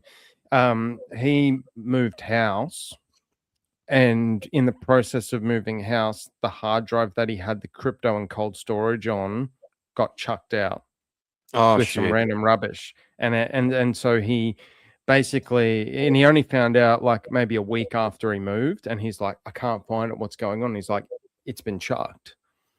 So he went to the local tip and said, can I please come in? Where's the local thing? I will literally dig and dig and dig. I don't care how the fuck long it takes, because apparently there was like a few millions worth at the time on it. And they're like, no, we're not just going to let you like walk around with the shovel or something, just digging holes in our tip until, for days or weeks on end. So he sued the local council. How'd he go? To try and get access to. Oh, he didn't get anywhere. I didn't think so. That is how tips used to work. Like when I was a kid. But you could go and start digging up for shit you want. Not really, but you weren't supposed to, but you could take stuff back out of the tip. But there was always a contractor. There was a random bloke who always had a contract where he was allowed to go around the tip and salvage whatever he wanted. Right. Because, well, in those days, they didn't separate anything. It was basically one big pile of everything. Hey, man. And those guys were normally, their homes always looked like a junkyard themselves, because they thought a bed frame, like a steel bed frame, was a potential trailer. So they would, they would just grab everything, But so how'd that guy go? Did he end up just losing it? Yeah, it's lost. Yeah, he never got in, and it was just gone. So I feel for him. I wonder if the tip workers were going through the tip at night after hours. Oh, I would have been. I'd have been. If I had a family member working at the tip and they told me about that, I'd be like, I wouldn't just be me. I'd be getting the whole family out there. So yeah, I'd be recruiting everyone. Yeah, I'll give you a cut. So I'll give you a quick thing. This is like insane. Before you do, quickly just Yeah. let's make an announcement right now for everybody listening. This is going to be Originals Vintage next tip for the thing that he's not investing in, but he thinks everybody should. No, now it's just done. Like you just toast. What's Bitcoin's price at the moment? I think I sent you my email. Pretty sure. Yeah, I you did. did. I sent them both. Bitcoin. Got them between 3 screens, a computer, and a laptop. How the hell am I doing this? Okay, Now, they're so it's both currently called... at. Sorry, mate. Go on. No, go ahead. They're both called Song 2. Let me have a look for a second. Oh, are The they? vintage. One should be. Oh, the attachments. There's one Song 2, and the other one is. Oh, sorry. It should be the vintage one, and the other one's the vintage main. The main is the one I'm using. That the missus thought was better. All right. But before you play that, I'll just give you an idea about. So when Bitcoin first came out, right? I'm thinking I'd buy $1,000 worth. Yep. And if I could, and they were worth literally 1 cent. So that would have got me 100,000 Bitcoin. You're kidding. Now, multiply that by the current today's rate. I've just Googled it. This is AUD, by the way. So it's $99,088.59. That would be worth 9,908,850. Oh no, sorry, 9,908,859,000. Oh shit! And you're like, you know, it's like, you know, you could pretty much like buy half of Australia for that at the moment on sale. Holy shit, man! I'm just trying to find. Something happened to my computer last night. I came in here to stream, and just my mouse went missing. Like it wouldn't connect, and trying to navigate it without a mouse. And then now I can't seem to find. I thought I had a kind of a gallery to put this in, but that's okay. There it is. Sorry, mate. Just got to save this file. No, you're right. So yours is a VLC file. Let me. Oh yeah, that's just the one I use. Yeah, that's like a converter, isn't it? Oh, it is a media player, but it's the one I used to use from back in the day when I used to torrent and pirate stuff. I remember in like a decade. I remember VLC. Yeah, because VLC would work on pirated videos. If you try to use like the traditional Windows media player, it wouldn't play. Yep, and the iTunes songs were like all locked. Yeah, they're either locked or they just came through fuzzy or everything was distorted. It wasn't worth it. So I ended up just using mates. Like just use VLC. So I know it's kind of one of those things. I just use it all the time and never look back. So it's got a little more functionality, but I mean, it's not. I don't really use it for much else.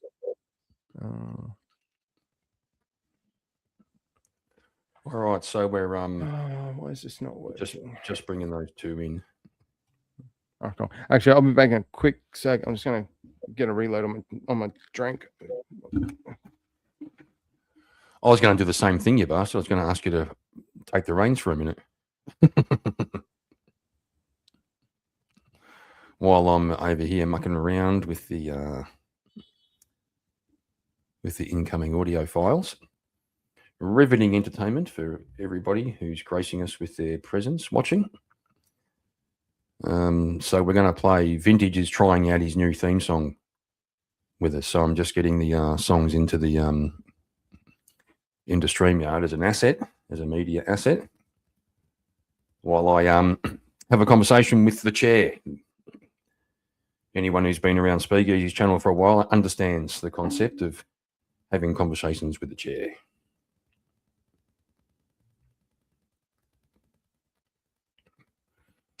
Song 2. No, it's actually, he hasn't got one called Song 2. He's got one called Song 1, which, by the way, where's Blur's Song 1? Maybe that's how it got its name. They were making versions of it, and just on their computer, they called one version Song 1 and one version Song 2 before they had a title for it. Then the second one made the cut, and they said, let's just keep the name from the file.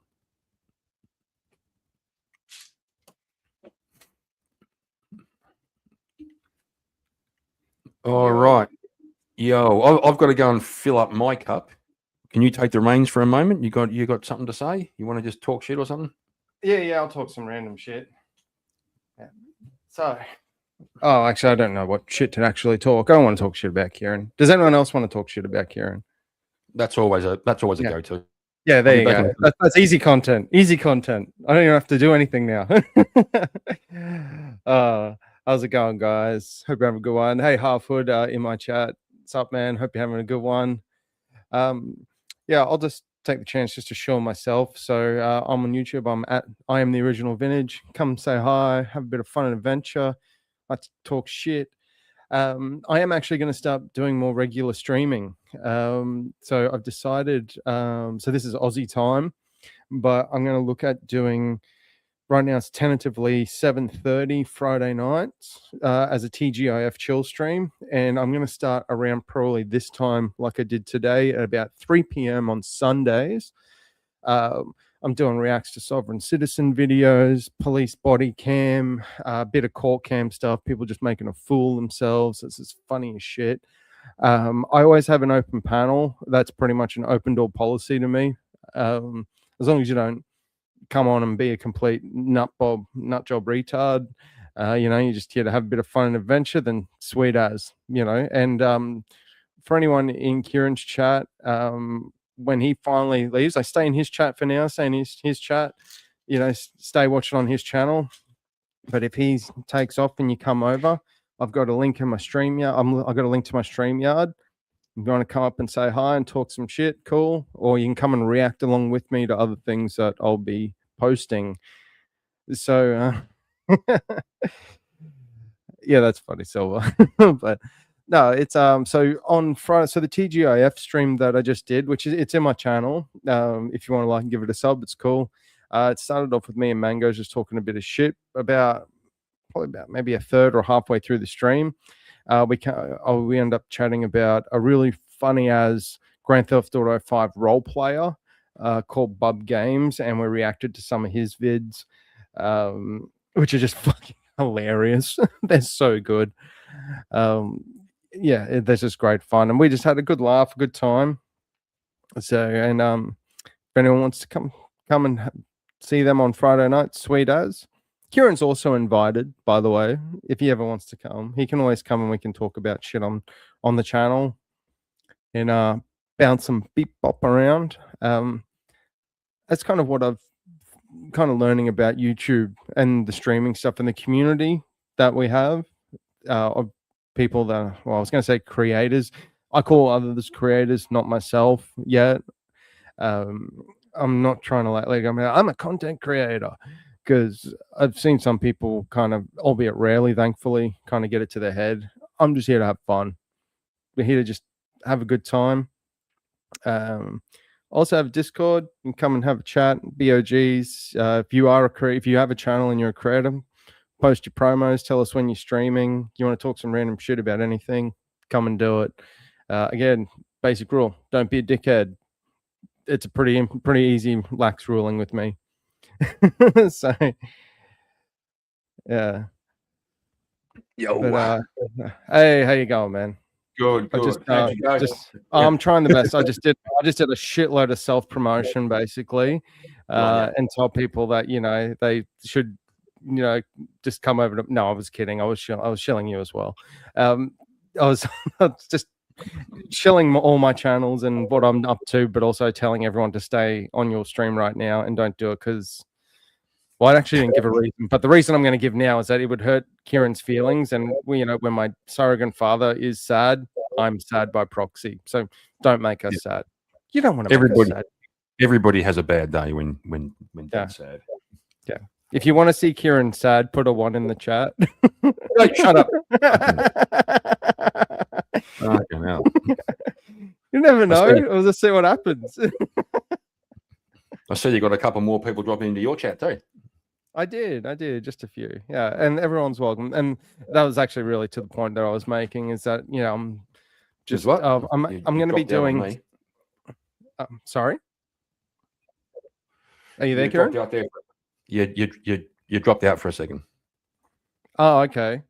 So what I was saying is I've decided I'm gonna start trying to be, and I'm say try because I'm a bit it's a bit hard sometimes with the business and whatnot, but two main times I'm going to look to do streaming consistently is going to be Fridays. So I want to do like a TGIF Friday stream.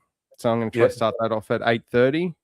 So that's 8:30 Sydney or New South Wales Victoria time at 8:30, and then on Sundays I'm going to look at doing a 4 p.m. stream, like a kind of a weekend stream, and just hang out, and it's going to be just randomness. I haven't got any like specific content in mind, but like the TGIF stream that I did on Friday, it ended up being Mangoes and Are You Crazy came onto the panel. Are You Crazy was a bit quiet. It was just me and Mangoes were really just chatting, and Crazy had to go quickly, and we ended up reviewing or doing reacts more so to this other Australian content creator. He's got 700,000 plus subscribers. Yeah, he does. He's a gamer. He does role play Grand Theft Auto 5 and Grand Theft Auto Red Dead Redemption 2, and he just trolls the shit out of people. Like they get so mad, and it's just the most hilarious thing to watch. So even if you're not a gamer, or even if you're not you're not into the whole role play gaming or just role play stuff in general, it's just hilarious because you keep in mind the people that are on these role play servers and games, and I've tried a Grand Theft Auto 5 one off the back of watching him just to see what it was actually like. The people in there, they're really fucking serious about it. I believe it. There's rules and regulations. Like even the thing where because everyone knows what Grand Theft Auto is. Like if you get if you get owned and you get wasted, the rule is in GTA 5 RP you can't talk until and when you're wasted, there's people on the server that are emergency services like paramedics, and they get called out and go, oh, there's a dead body here. And so they'll go and come find you, pick you up and take you back to hospital. And that whole time you're not meant to say a word. And so usually that happens. This guy just kept on trolling and just giving people crap. And he was he got to a point where he actually went into a police station. First Amendment orders would have had a field day with this guy. But the way it was going on, he ended up getting he goes into the police station to argue about that he was falsely arrested and then assaulted. And he's like, and they're like just blowing him off. They're like, this guy's a dickhead. And they're like, okay, well, all right, let's take your statement. And he's like, oh, now you want to talk to me? And they're like, well, this attitude's not going to have. Anyway, in the end, they're like, well, we're not going to do anything. He didn't do anything wrong. He's like, oh, okay, then I guess that is what it is. And then boom, he just ices the person at the reception desk, and then he gets shot and killed. And then they're like, oh, how'd that go, you idiot? And he's like, oh, I'm a bit sore. They're like, shut up, you can't talk, you're dead, you're not meant to be talking. And then he's like, oh, I'm feeling better. And they're like, you've got a hole in your head, mate. And he's like, oh, I think you missed all the important bits. They're like, I think you missed all the important bits, mate. Just shut up. You're not meant to do anything. Anyway, he keeps going on to the point where they just actually blew his head clean off. So there's now like a corpse with no head, and they're like, see, now you got no head. What can you do about that? And he's like, oh, lucky I can speak through sign language. Just lose their shit. It was so good. But yeah, it's crazy. It's so much fun. Let's run this song and see what we make. Yeah, I want you to don't do the main one first, because I think that's a shittier one. So I want to try and end on the better one of the two. I think anyway. Which one do you think's the better? So the file, that's the main. So vintage main. Right. So play. That was so that's the one I used at the start of my stream, and I'll keep using it for now until I find something I think is better. So now we'll play the vintage one, correct? Let me just double check that on my computer. You've got vintage one and you've got vintage main. Yeah. Vintage one. Yeah. So I just played it on mine just to remember the start of it. All right, we'll give it a go. Yeah. This is Suno.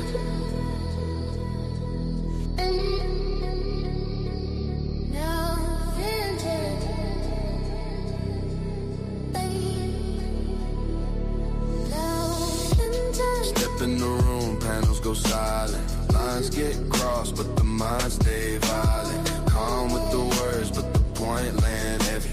Open mic shake when the logic get ready. No script, no leash, no hand to hold. Truth hit hard, never do what I'm told. The original vintage, raid the panel, no timid. The basic code so vivid. TLV, get with it. The original vintage, you speak facts, don't spin it. Click and stay in it. Yeah, you know who's in it.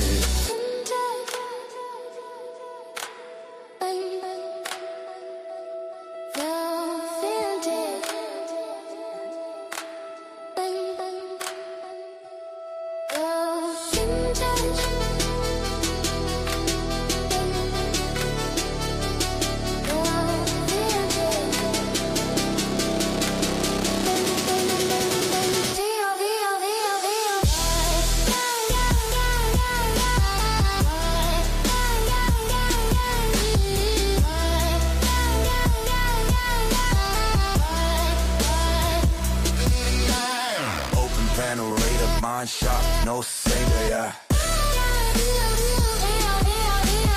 Open panel, radar, mine shop, no savior, yeah. The original vintage.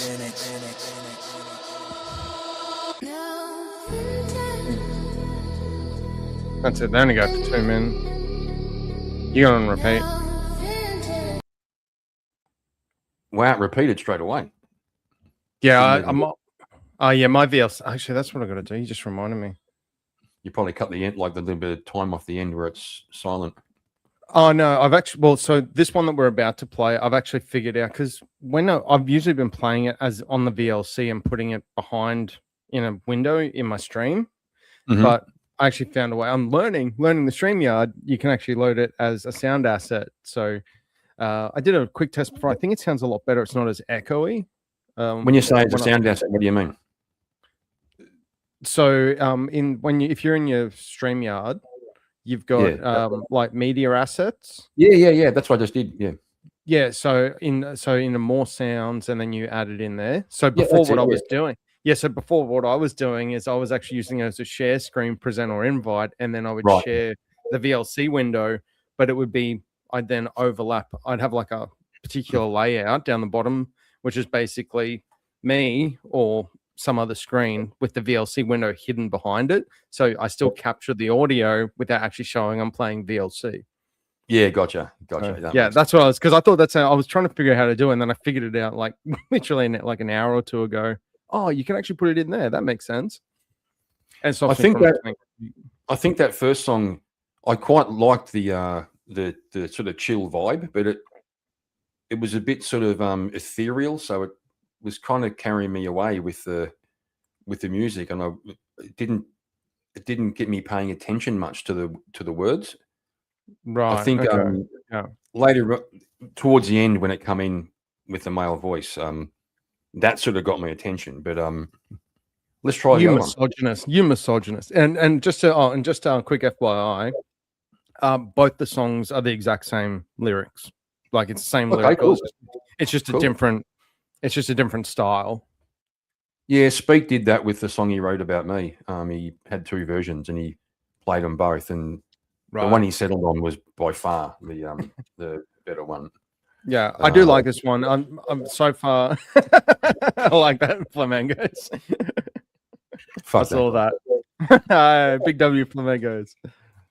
All right, we'll try this one. We'll have 1's in the chat and 2's in the chat after this.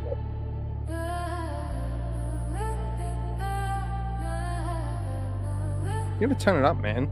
I'm gonna turn it up. Well, maybe it's just me. No, I'll do it. The vintage. We'll do it here. The vintage. G-O-V. The vintage.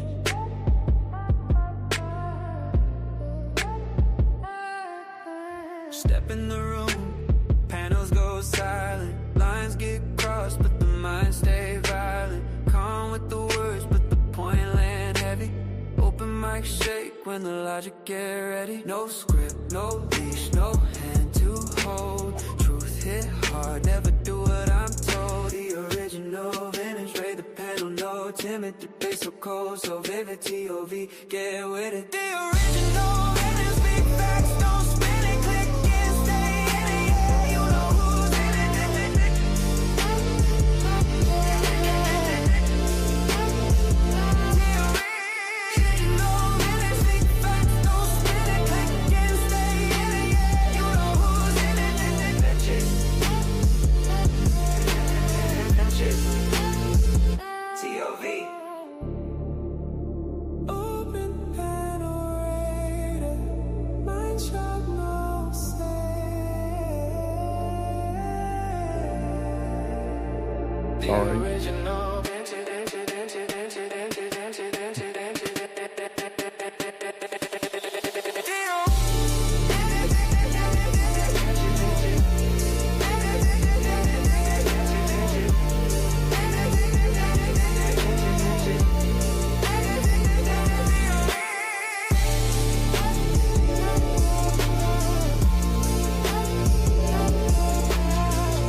Yeah, that one for sure. Yeah, I just accidentally clicked a button on the top of my tab, and I thought I iced my stream for a sec. So Yeah, I know. I've got your stream open. I saw that you dropped off your own off your own screen, but you're still. Yeah, I went to click something else, and it didn't work out well. Let's try this again.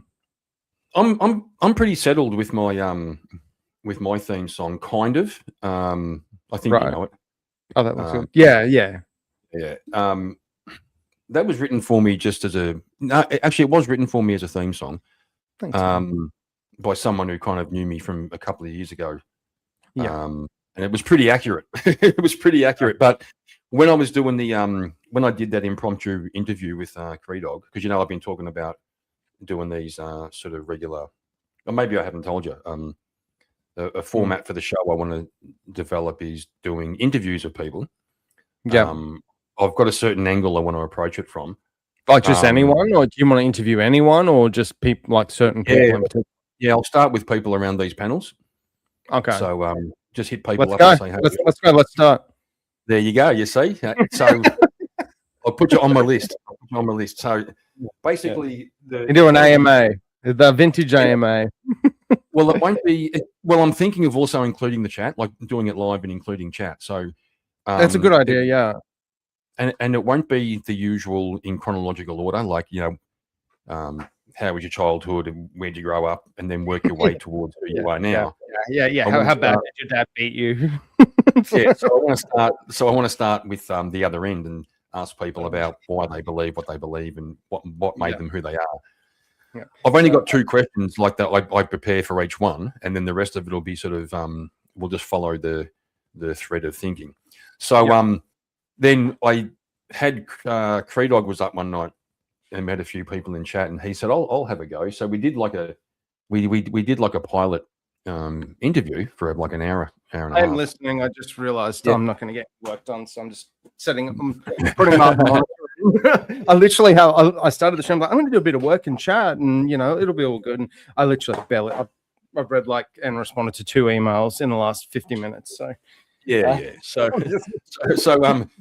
kind of I said, okay, well, if we're going to do a pilot, let's start it with the theme song. And someone in chat, I forget who it was, said that's interesting, having an interview show where the theme song begins with "Get Fucked." All of yous, right? Yeah. Please tell us about. Oh shit! Hang on.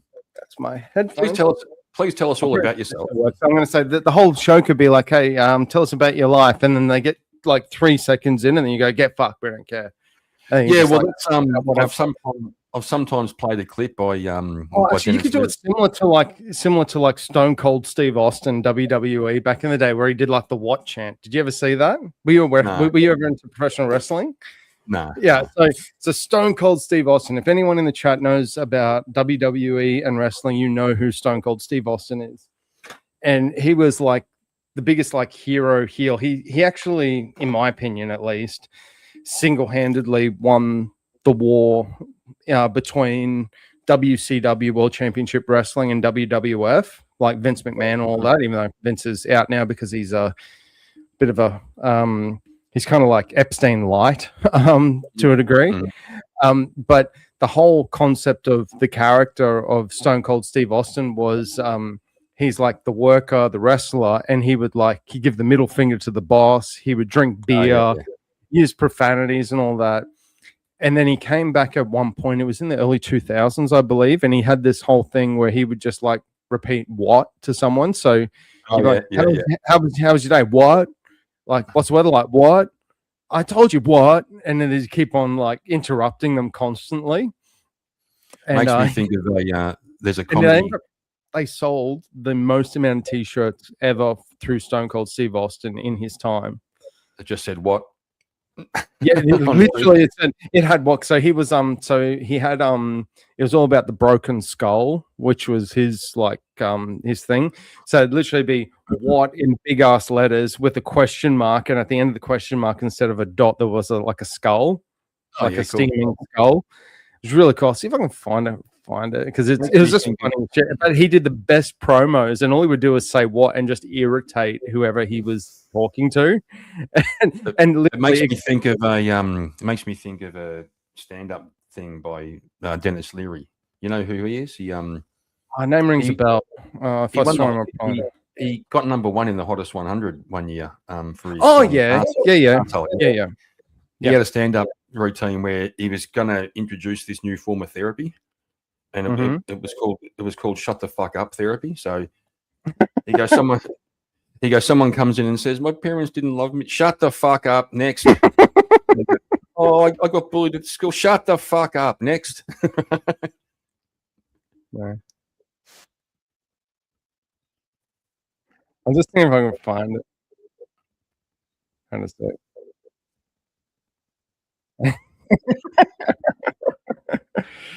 Okay.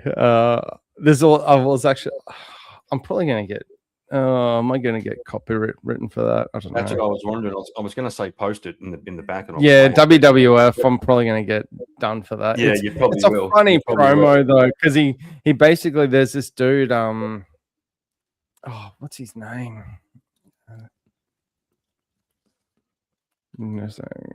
No, it was basically someone went out. One of his rivals was making fun of him and got some comedian dude. He's well known in America, but I can't remember his name, to come and do like a parody of him and whatnot. And then he's like, "Oh, you're not gonna do anything. I'm gonna whack you." And then the real Stone Cold comes out and just absolutely tears him a new one on a promo. Ends up giving him a stunner and drinks a shitload of beer. But it was the funniest fucking thing ever.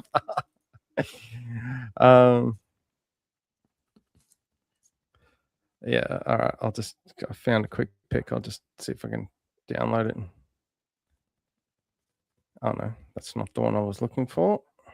This is not the image you were looking for. Oh, okay. Okay, I don't have that. Oh, bugger it. I'm just because I'm lazy, I'm just going to Discord you the whole link of my image search and Google. Holy crap. Yeah, don't worry. It's only like about 400 characters long. Yeah, I can see some images there. Yeah. But he actually had when he was there, and probably even still to this, well, not to this day, but he had one of the biggest merchandise sales ever. It all started with Austin 316. So he won King of the Ring, which was like a big tournament thing that they did. And he did this promo. It's like legendary in professional wrestling. And it's actually completely improvised. So these days in WWE, they have like strict scripts. It's like you're in Hollywood. Do not deviate from the script by the script by a single word. Otherwise, you're pretty much in trouble, fined, fired, or something like that. Back then, there was like, okay, you're basically going to go out and you're just going to pay out on this person and just like call them a whole bunch of names, or you're going to talk about their dad, or you're going to talk about how much you're going to beat them up. Just figure something out. And so he went up and he did this, dude. He was like, oh, you talk about your Psalms, you talk about John 3:16, Austin 3:16 says, I just whipped your ass. And the owner, Vince McMahon, actually got annoyed at him initially for it because they're like, oh, you're invoking religion and stuff. And then the producers and the show writers were like, we might actually be able to make a T-shirt out of this and sell it because of that promo. Because everyone was going mental in the crowd, thought it was the best thing ever. Like, yeah, Stone Cold won, yeah, Austin 3:16, and Vince is like, nah, Austin, you're just putting a shirt. It literally says Austin 3:16. It's like people aren't going to buy that. Fucking to this day, it just sells like hotcakes. It's stupid the amount of money that was sold. It's like the New World Order T-shirts in WCW, which was they were the competitor. I think you've seen the shirt that I've worn before. Have you seen that shirt on stream? So, I'll go grab it real quick, but I'll give you.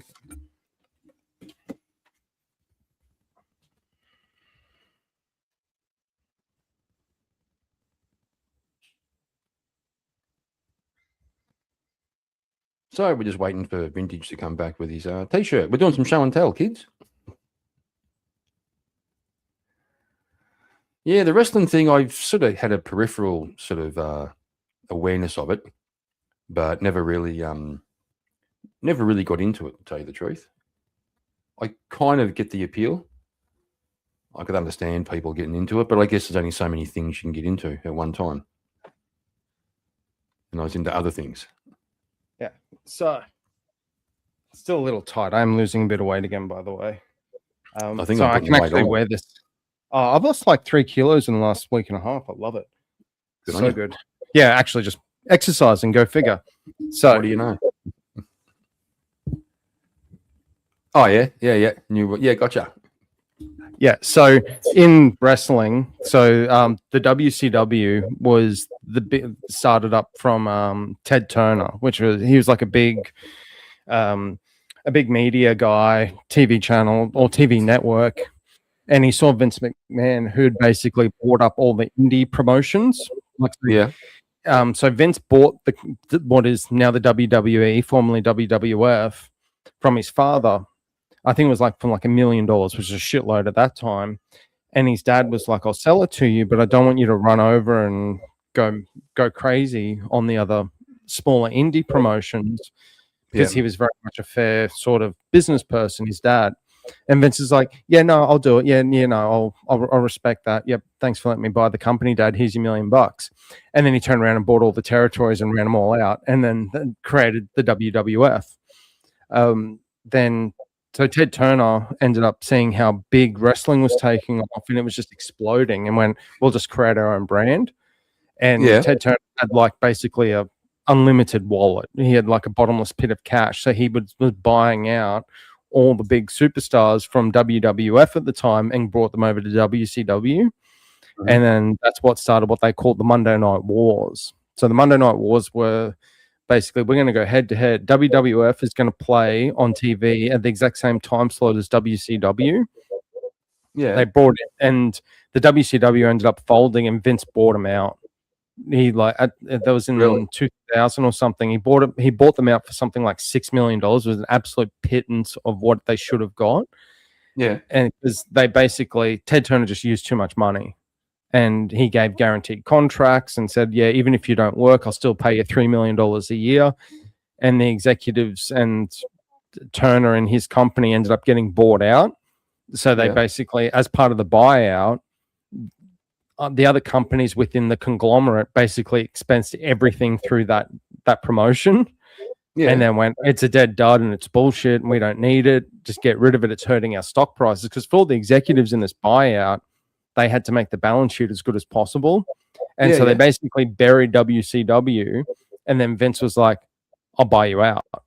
And it was like for $6 million, got all the media rights, every single tape, every single piece of promotion or media they've ever had. And then basically told all the other wrestlers there, you can either keep getting your guaranteed contract payouts, or you can come and work for me and I'll give you like maybe 20 cents on the dollar of your contract. So all the wrestlers were like, well, I don't have to get beat up for like a year to 2 years and I still get paid by WCW. I'll just stay there. I'll just stay on that. And so all the big stars basically set off on the sideline, and a couple of them came over. And granted, they became big stars and had really great careers. And then slowly, bit by bit, when their contracts ended or Vince could give them money, they're like, yeah, come and work for the promotion. And he'd basically bury them and make them look really bad and basically kill their legacy as a punishment for ever defying and leaving WWF to begin with. You really got me, you've got me bloody thinking about something.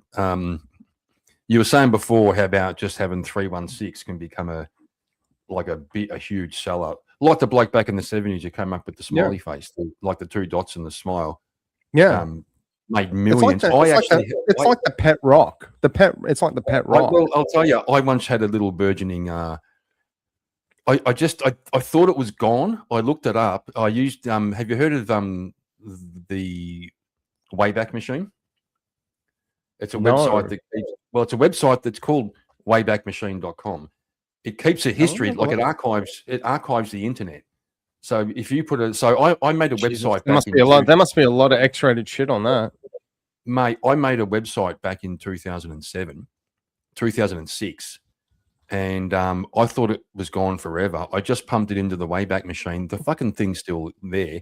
The reason I'm telling you is because on that idea of, a meme, I thought I was on the brink of something. I'm going to share the screen with you, and I'll tell you why. So what happened was my kids in 2007, Jesus. So my three kids are all 1 year apart. So they had a similar friend group, and so they have a big group of friends. Are these your actual kids? Are you talking about your stepkids or? No, my kids. So you've got three. Oh, so you've got three kids, and then you've got like another three stepkids. No, one stepkid. Oh, just your stepdaughter. Okay, gotcha. Yeah, who was here before? She popped into the channel. Yeah. I don't know. For some reason, I thought you had three stepkids as well. No, I've got three kids. So I probably misheard you. And, their friends were all into the skate park, skateboarding and BMX bikes, and they were really good. Like Tony Hawk and all that shit. Yeah. So I was going down there because I was into photography, and so I was going down there with my SLR camera, and I was taking photos of them doing their stunts and shit. Nice. And then what would happen would be we'd come back home, and half an hour later there'd be 15 kids at the front door wanting to see the photos. So that's awesome. So I thought, well, I know how to make websites, and I do a bit of graphic design. Why don't I make a website where I can upload the photos each time I do it, and they can leave comments. So anyway, I come up with this logo. I'm getting inspired again to get back into Photoshop. I'm going to share this, and I'll show you the logo that I came up with. And I'll tell you a little story. Nothing too serious, but I'll tell you a little story. Mm-hmm. How do I maximize that screen? It's F11, isn't it? Hang on. It's making it too tall. I'll see what happens if I share it. No, you're right. I just remember what I got to do. While you're doing that, I'll explain my last 48 hours of computer issues. Because I was it Thursday or Wednesday night, I was looking at doing some vids and stuff. I did a couple of recordings, and then I was uploading some stuff from the StreamYard, and so I left it on overnight because it was going uber slow. Mm-hmm. Looked at it in the morning, it was still uploading. I'm like, oh, this is going forever. So I left it, went to work, came back, monitors weren't working. I'm just like, oh shit, okay. Right. Did a reset, monitor's still not working. Coincidentally, was on the phone to one of my best mates. The guy behind the bet of I need to get to 1,000 subs, by the way. And he's an IT tech. He's like IT guru, got his own business and stuff. Total OG, if anything, tech. He's like, oh, I'll try this and that. And it was more or less like one step above, turn it on and off again, and you fixed it. So I was like, okay, good. Whew, no big deal. Friday comes along the same thing, and it wasn't working. And I was getting this light on my motherboard, and I couldn't get a hold of my mate because he was out with his missus. So Googling it, and I thought there was something wrong with my graphics card or my processor. Mm-hmm. And I'd actually that morning scheduled the stream for 9 o'clock at night. Oh, sorry, 10 o'clock at night. Yep.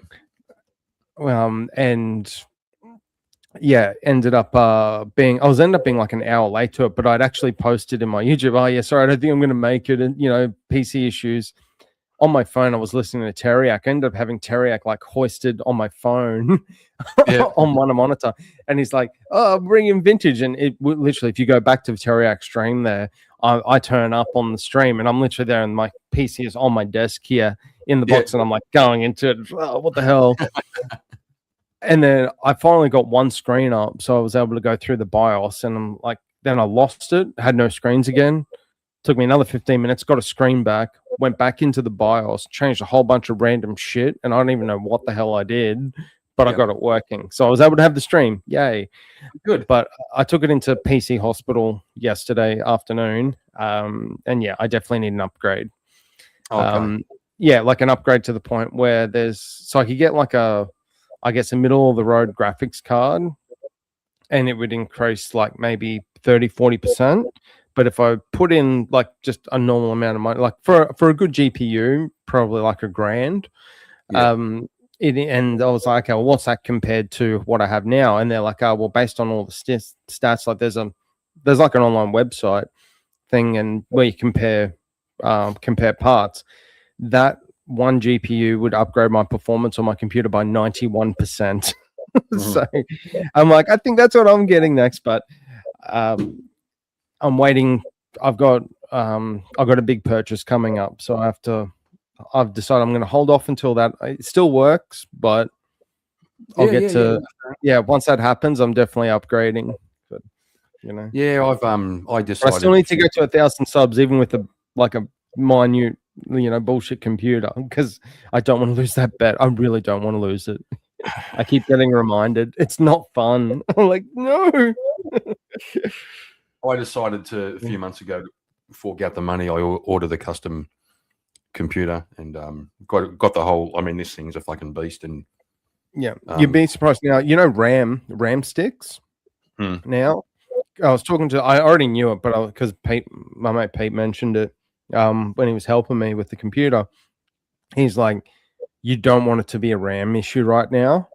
Because back in the day, I got 2 8-gig sticks in here. Like I'm the type of computer guy. I will upgrade it decently, not to the max, but decently, and then I won't touch it for like 5 to 8 years. Yeah. I'm not the guy that needs to have the best of the best all the time. Unlike one of my old mates I used to live with, where his computer was worth more than his car. I don't know how the fuck he does it, but he did it. But used to get also 2 8-gig sticks would cost me like $80. And now it's like 2 16-gig sticks is going to set me back $400. Yeah, sounds about right. Yeah, and it's because of this AI shit. Like they're all like the companies are just going full blown AI. They need the RAM memory. They need the GPUs. I was surprised the GPU was only 1,000. I was expecting it to be double. So I'll bring up this page to show you. Oh yeah. Sorry, I go on tangents a lot if you haven't noticed. No shit. Okay, hang on. Yeah. So we'll talk about the weather now. So there was a few raindrops, and then I got a little moist. And okay, no, let's go. Oh, so this is the site I put together for the kids. It's called like a photo gallery. Yeah, Freestyle Maniacs, and that explains it pretty well. So on the left there, that logo. see the black logo, the FSN. Yeah. Oh yeah. Okay. Yep. So I scratched that out with a pen on a piece of paper and just sort of scribbled it out. And I thought, fuck, that actually looks all right. So anyway, how did you get that on a computer? Hey? How did you get that on a computer? No, scanner. Oh, you just scan it on and then, gotcha. Yeah, scan the image and then cut it out in Photoshop. No, flaming. It's not because I've been around Kieran too long. It's I enjoy a bit of moistness from time to time. So I had a vinyl cutter as well. I used to, as part of the graphics work I was doing, I had one of those vinyl cutters where you can cut out the signs and stick them on things. Yeah. And so I was cutting out stickers, little ones, and around the park, I'm handing them out to the kids because they're going to the website. And I'm handing out these stickers. They're sticking them on their fucking boards and stuff. Then I'm driving around town. That's branding. That's your branding, bro. Then I'm driving around the suburb where I lived, and I'm seeing this fucking logo spray painted on things. Yeah. Right? So I'm going, okay. Oh, wait a minute, spray painted like on dumpsters and random walls of businesses and stuff. Yeah. So you're branding. So you're just attracting the local gangs. I thought, well, there were 15, look, there were 12-year-old kids, mate. I could just see that. I could see that. Police knock on your door. I'm sorry, sir. We found that you created this logo. Can you explain the last, 3, gangland unalivings? Yeah, and while we found this, we found like a kilo of cut lawn grass. Can you explain this? Yeah, so that was a bit of fun. I thought if I had been in a different frame of mind, if I sort of found I wasn't really into the skate world. Like I was 30 or whatever it was, 28. The kids were all kids. It was their thing. It just happened. Yeah. I thought if I was into that world, I reckon I could have actually worked with that and developed it, because it looks a little bit like there was a guy called Bam Magira, I think he was. Skateboarder, and the logo on his boards was a little bit like that, turned sideways. It said the word BAM, and if you look at that sideways now, it does look a bit like a BAM if that was turned sideways. Oh shit!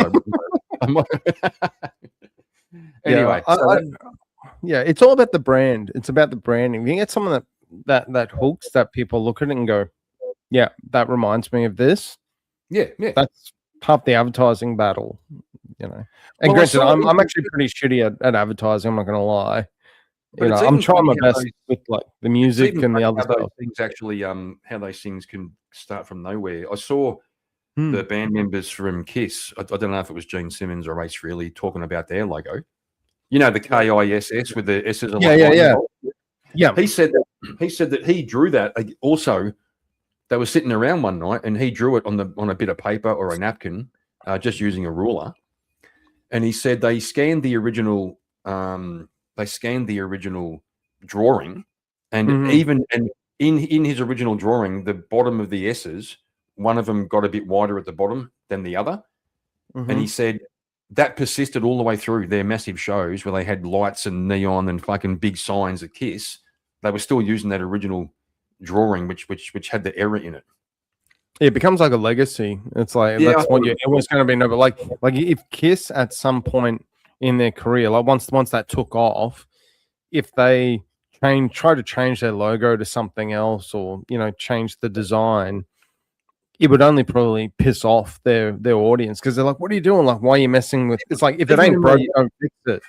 Even when they changed their drummer, it pissed people off. Like there was a civil war about it, Yeah, and when you got something good, just keep it going. Just keep farming the dollars. Keep farming the brand. Like, I stopped paying attention by the time they did the Unmasked thing, where they came back without their makeup and shit.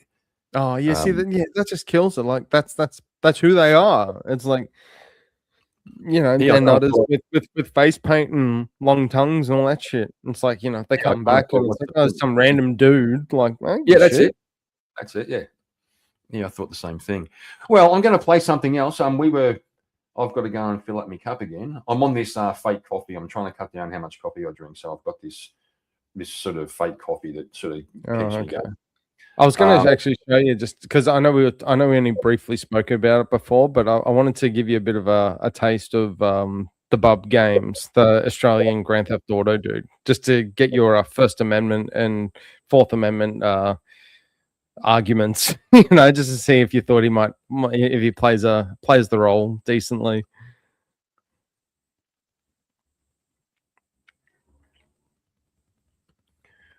Where are you sending it? Oh, I haven't sent it yet. I didn't know if you even want to do it.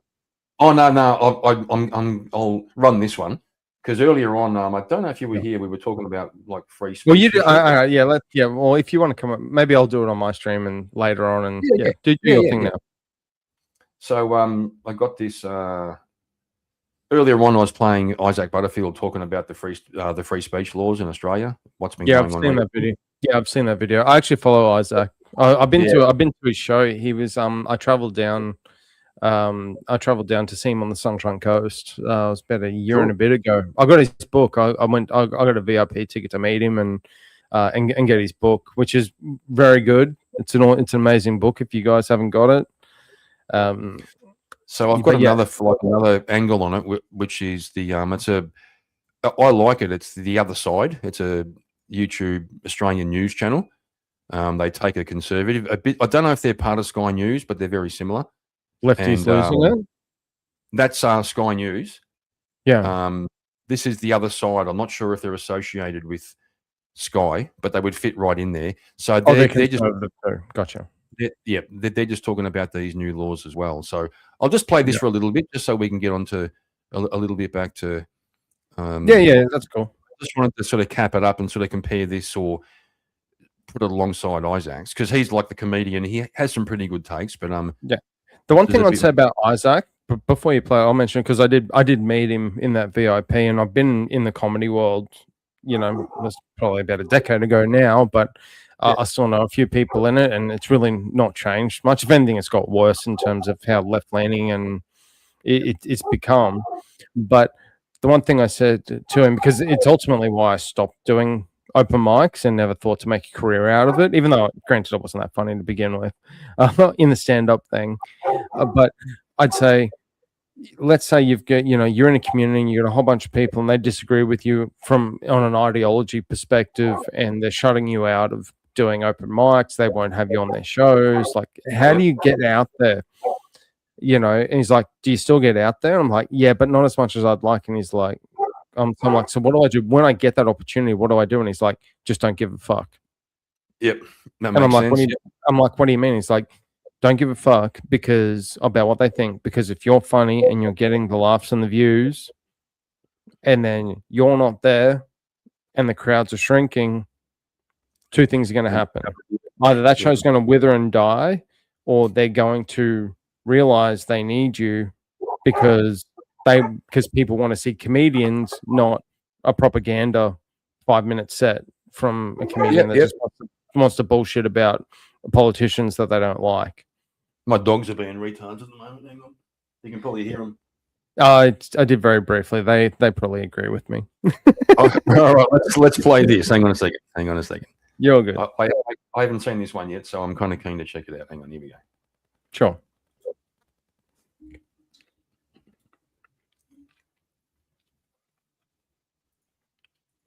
So I think it's going to go into the implications of these so-called, protecting people, but the implications are pretty serious. So here we go. Yeah. This week, the other side, Albo's plan to gag Australians. Why your mortgage and electricity is going up. Oh, stop that for a sec. Yeah. Sorry, you said why your mortgage and electricity is going to go up. Have you seen this yet? No. Oh, okay. I was going to ask you something. No, just play. I thought, because I was going to ask you a quick preface question, but if you haven't seen it, then you wouldn't be able to answer it. Go ahead. No worries. Hang on. That strikes a chord with what I do. So that's the all right. Okay, I'll be away from the mic for 2 minutes, but I'll be listening. I can still hear it. All good. Political opinions. This is episode 501 for the week commencing Friday, January 30, 2026.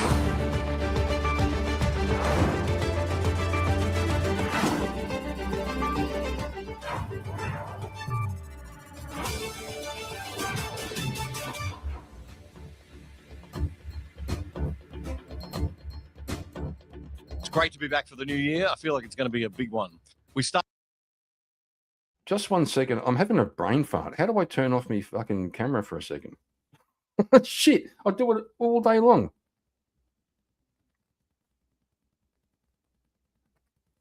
Like that.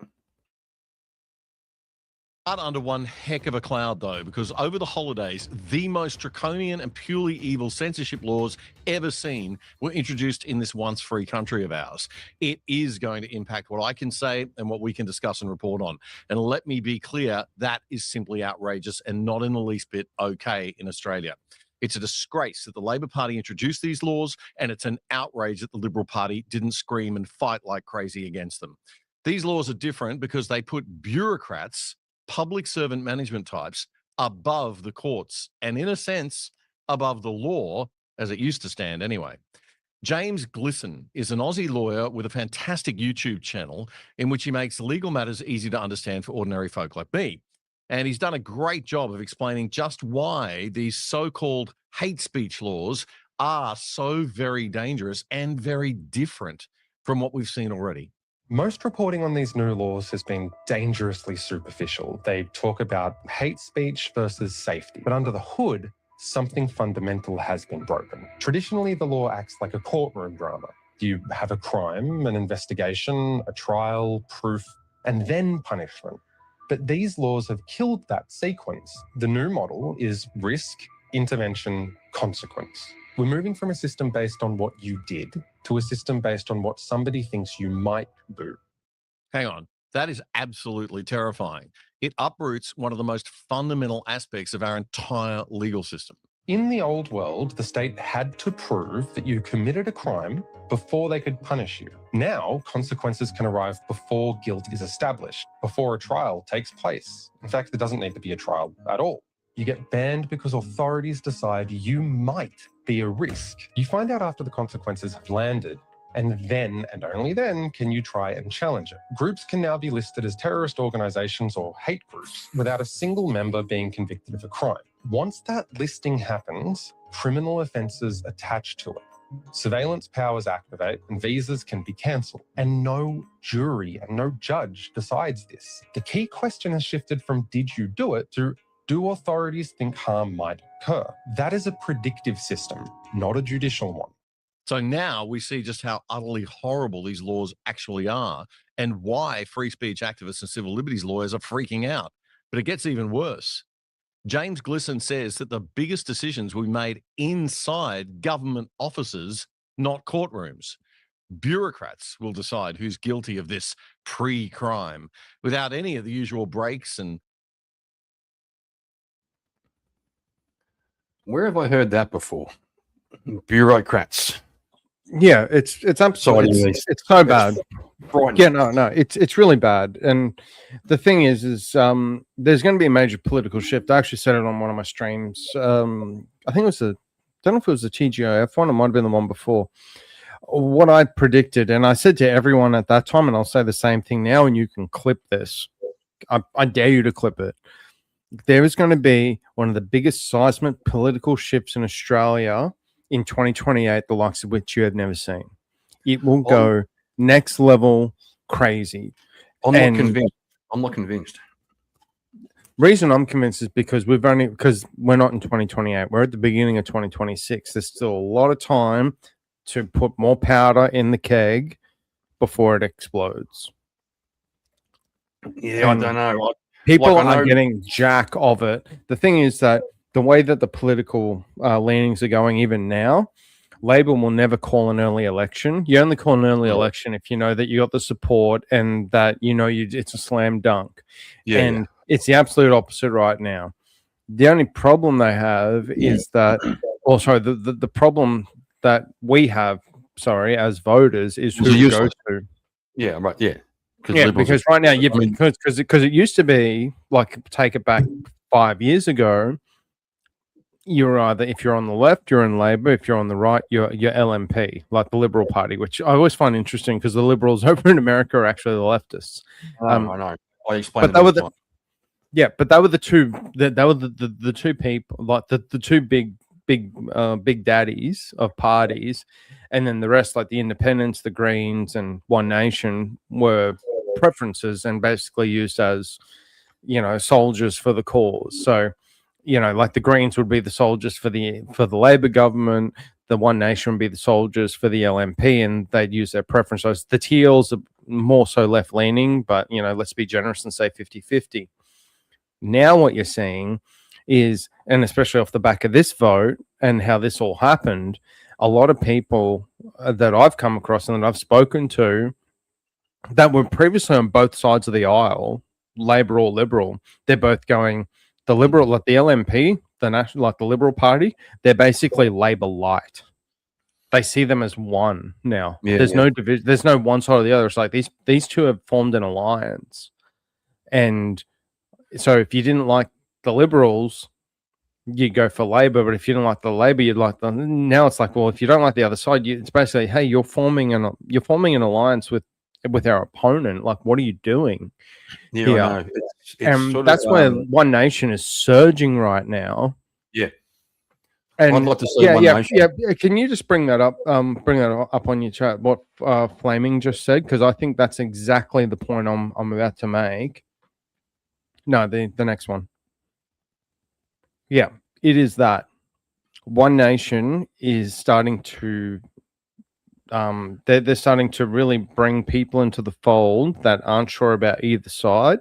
So if you're Labor but you're not 100% with them, or if you're Liberal you're not 100% with them, this is now the viable alternative, and a lot of people are flocking to them by the thousands. Mm-hmm.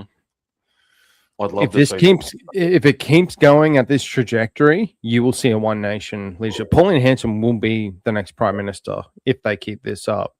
I can't Now- see how they're going to pull that many people to form a party big enough to form government. That's huge. Oh no, I agree. It's huge. I think it's a huge seismic shift. But that goes to what I was saying before. I predict a seismic shift of that level, because the fringe elements of both of the major parties right now are the ones leading the charge. Most people are just kind of jack of what's going on. Mm-hmm. And so, yes, they're in their camps, but they're not ride or die style voters. They're not like, I will only ever vote for this candidate and for this side for the rest of my life because I'm blindly loyal to them because reasons. And you watch as this new law, if it gets abused in the way that it is likely to be abused in, because I can't see any other reason you'd pass a law to begin with, but to use it, people will not be happy about it. No. You know, and I'm not saying, for example, and I'll put it very plainly and just out there, I do not condone or encourage anyone for violence or to go out and be on the street and start burning cities to the ground like what's happening in like Minnesota or, you know, other American cities or what's happening in the UK. That should never happen. It's crazy that they're getting to that realm. We aren't that far off. We're 5 years politically and on a number of different fronts, actually, even economically. We're probably about 3 to 5 years behind the times of. Oh, sorry if you can hear those sirens. We're like 5 years behind the time, 3 to 5 years behind the times of America and the UK, both economically and politically. So if you know that, or if you can see that from the patterns that have happened over the last 10 to 15 years, Australia should really be like, well, listen, hey, we know what not to do. We don't have to be like that. We don't have to pass these laws. We don't have to go to our streets and burn shit. That's a great idea. No, but I'm serious. It's like a crystal ball. Like they're giving us the playbook of what's going to happen. Let's not do this.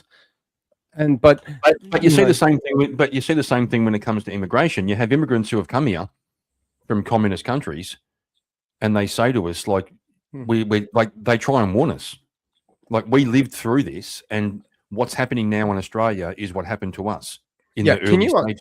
Yeah, can I ask, because I've got a very baseline, I think I've got a baseline knowledge of your stance on this, but I want to drill into it a little more. Do you believe we should have any immigration into Australia? Yeah. Okay, but how much? What's your yardstick? I'm a migrant. Are you not originally born here? No, I was born in Belfast in Northern Ireland. Oh, really? I didn't know that. Okay. Yeah, my parents brought me out here when I was 4. We come out as those what do they call them? The 10 bob POMs. Australian government had a program. If you pay a small application fee, as long as you fit certain criteria. My dad took a demotion at work to fit into the right class of worker to come out, and you pay. You can drop his comment, by the way, if you want to. Yeah. Just saying. And the government pays it's a good thing or something like that. So no, I don't know which number. I mean, but you're not hardline. None of them. Fuck them. No. Like they should all just. No, but I am hardline on certain countries being excluded. You have a criteria, basically. Yeah, don't bring people over from shitholes. Yeah. So, I mean, don't bring like if a culture is either ideologically opposed to the West or if their country's a fucking mess, don't bring them over. Bring people over from solid Western countries. Yeah, I'm similar. I don't think I would go so far as to say if they're from a shithole, don't let them in. But if they have a skill or they're like a legitimate migrant in terms of, they come from a war-torn country, for example, but they have a skill or something that we need, and they have the ability to assimilate and aren't going to bring their shit in. They're not going to bring our shit, their shit to our doorstep. I can agree with that. It used to be that you had to meet pretty strict criteria to come in, and one of them was you had to demonstrate that you had the potential to bring value to the country. Like I said, my dad stepped down a role in his job because they wanted people of a certain level in the labor force. Yeah, and he come out. The idea being that. So I think I saw some stats in the States or something. Might have been Andrew about I think it was in America. How many people come into the country through immigration, start on welfare, and like 10 years later they're still on welfare?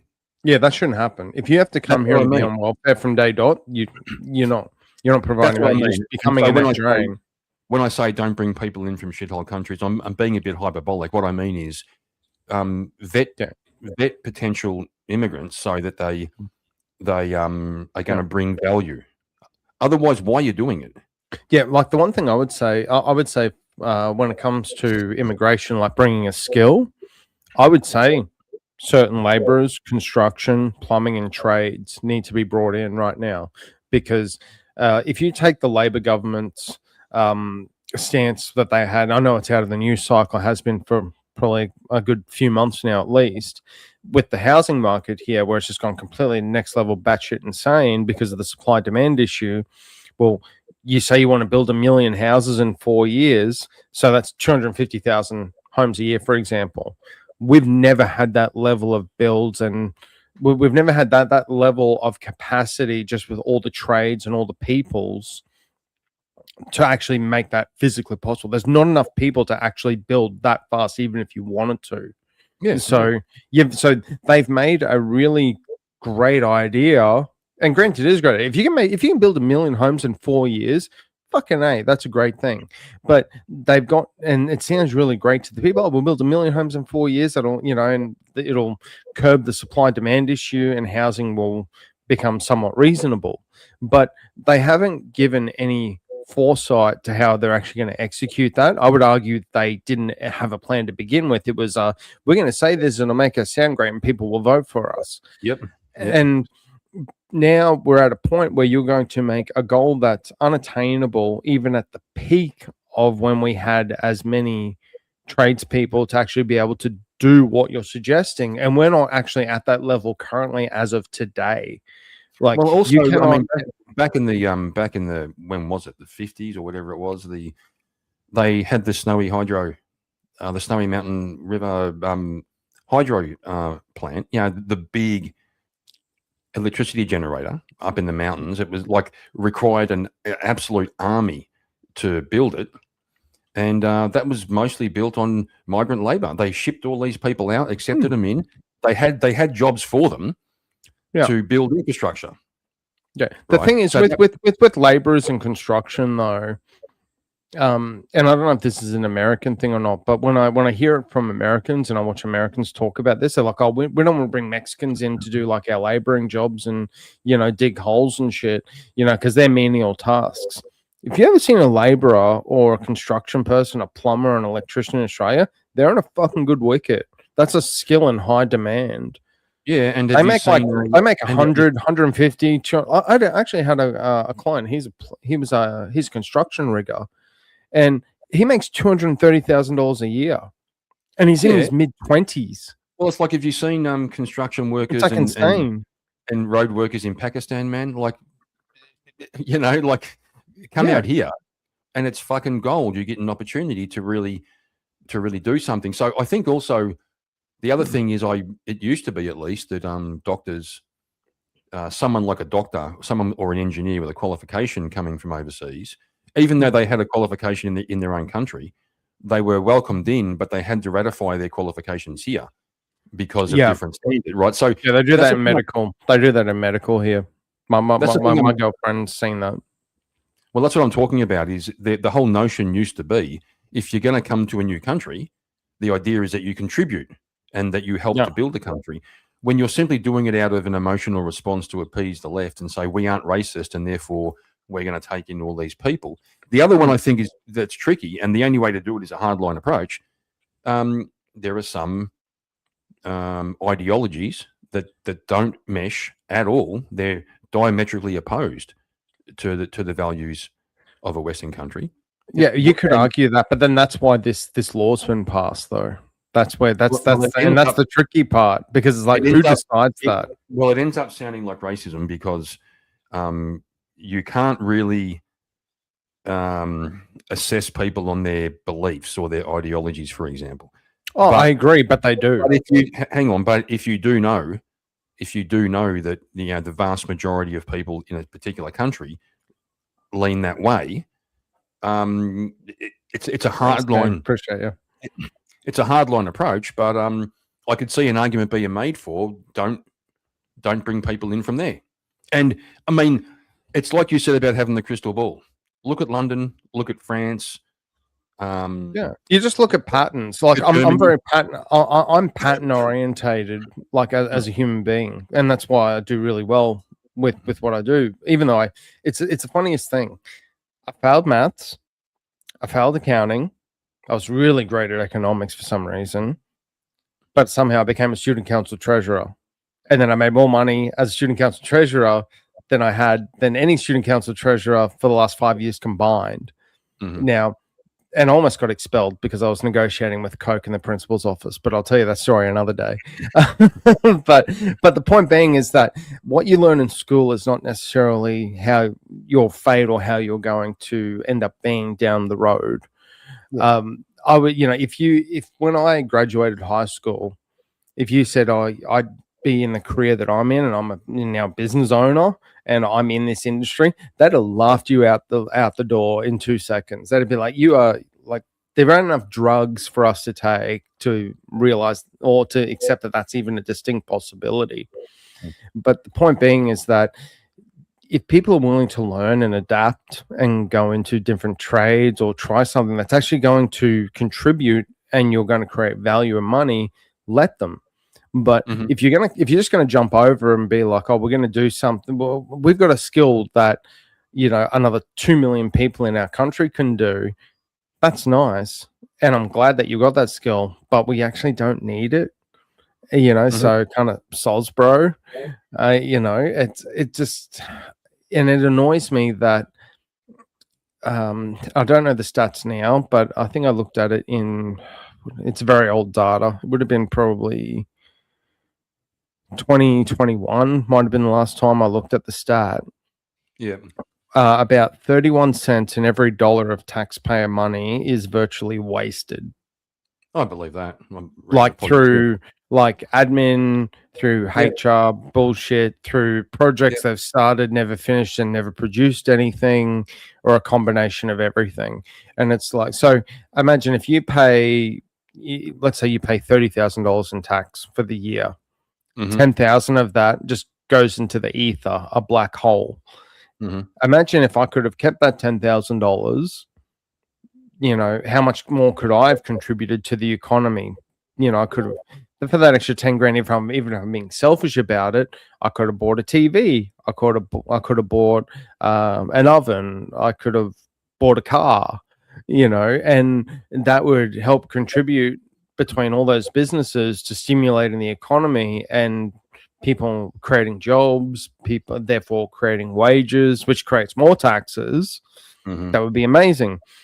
And you're almost now at a bit of you're in this perpetual battle with the tax man, where yes, if you make more money, you're going to get taxed more. Now, I wouldn't care if I was taxed more, as long as I thought it was and knew that it was going somewhere that would help someone, like help the community. It would help make our roads better. It would contribute to our healthcare system and whatnot. That's just not happening. And I'm just like, what are you guys doing? And it just comes down to, as far as I can see, the politicians pandering, and this isn't just exclusively to our country. I think it's to most of the Western countries. They're just pandering to the flavor of the month for what they think their voter base is. And that really needs to stop. You need someone that's like objective. You need to start treating government like a business. Profit and loss balance sheets. Are we in the red? Yes. Okay. How do we get to zero? How do we get net profit of zero? How do we get to a net profit of $100 or $1 million or something like that? That's the whole problem with the notion of democracy in the first place, like democracy for everyone, is that they end up pandering to the emotions of people who have no idea what they're talking about. Yeah. Like the general populace don't understand all this. Let's play a bit more of this. Okay. I'm going to wrap up. Oh, I thought you stopped because that was the. I thought it stopped because that was the end of it. Shit. Okay. No, I stopped because you asked me. This goes for 34 minutes. Crap. Yeah. Okay. No, I won't play it all. Actually, probably about time to head off. Are you going to keep going for a bit? Yeah. I'll go. I'm not going to be going into this stuff though. Probably. No, that's okay. You do your own thing. Yeah, of course. Yeah. So what I'll do, because I'm getting a bit hungry. I reckon I might go and get something to eat. So hang on. I'll just wrap this up and I'll grab a link to yours. There's still a couple of people hanging around, and I'm sure they know where to find you, but I'll just put it into the chat anyway in case there are any secret viewers who want to go over and say good day. That's all right. What I'm probably going to be doing over here is a bit of doing some reactions to my favorite troll in Grand Theft Auto. I got a call cam or 2 video and just talk some random shit. I do have my StreamYard pinned to the chat as well. So before you go, I want to ask you a couple of questions. Now, do you know how to share your Discord link in chat? I do. I just got to make sure it's the most up-to-date one. I just did a new one today that should theoretically be... No, I'm asking how to do it. I'm asking how to do it. Oh, are you in Discord? I'm looking at Discord now. I just know so if you go into your Discord, so click on your channel. Yep. And then you can see up the top there's, I'm going to guess yours is called Kieran Marker. Mine's called the Original Vintage and OGs, but you click on that. What, click on my name? Yeah, up in the so you on the side panel you've got all the channels that you're added that you are joined to or whatever. So click on yours. Yeah, I did that. Yep. Okay, now a little bit up the top over where all like the headings are. So you'd have like events, members, announcements, etc. Blah blah blah. Up the top is the name of your channel with there's like a little drop down arrow. Invite to server. Correct. Yep. Now you can copy, but if you want, you can go. There's another link there. It says edit invite link. Mm-hmm. This is optional, but you can change it to how long it expires. So if you put a Discord link in somewhere, you can change it to expire never and max number of users no limit, and then you generate a link and it'll create a fresh one for you. Where's that bit? The edit bit. So you're in the you clicked invite the server, and it's a really it's in small print. It says edit invite link. So this one's going to expire in 7 days. Yeah, that's okay. I'll just leave that. Yeah, but you can do that but you can, if you want, set it to never so that it's just a perpetual link. So if you put it in all your streams or your comments, whatever, it means that it will always be the same link. Because if you put it in, let's say you put it in this stream and you've only got it to 7 days, if someone looks at this 8 days in from now, it's not going to work. Yeah, no, that's fine. I'll just do that. I'm just doing it so I remember how to do it. That's all good. Yeah, I appreciate it. And then I've noticed it only took me like 20 minutes to find that to learn that. I've noticed that you've figured out how to. We were talking once about restreaming, and you figured out how to do it. Obviously, how do you restream? So there's traditionally you can go restream, but if you're in the middle of a stream and you want to do it, so basically down the bottom in StreamYard, you've got all the different layouts. Yeah. So I've just done create a new layout. I started with a window. So let's say I was sharing like a Google Chrome window, and I make it really, really small. And then I overlay it with what you're seeing now, which is my camera. But then when you share it, just make sure when you share the screen you're sharing that the audio's in it, and then it's in the background. I had problems with it because I kept getting like if I was mute on one thing, couldn't be heard on the other. If I was mute, I had to mute one to not get feedback, and then Yeah. then I couldn't be heard on the other one, so I couldn't line those both up. I'll play around with that some more. So so you reckon restreaming is better done before you start? Yeah, so I don't actually hit the restream, because then if let's say I'm restreaming directly to you and now you're like, oh, I'm leaving, and you want to keep going, the way I've got it set up means you don't have to kill your stream and start a new one. Yeah, no, it works good. It works good. Yeah, I'll just let's see if I'm just playing with it now on mine for a quick sec. Yeah, Okay, so are you on my stream? Have a quick look at my stream if you've got a chance. And please like and subscribe. Yeah, I can see yours now. Yep. Yeah. So what I've done, see, I just removed that. Oh, yeah. And now I've got that. So I just removed your stream from mine. Did you see me do that? Yep.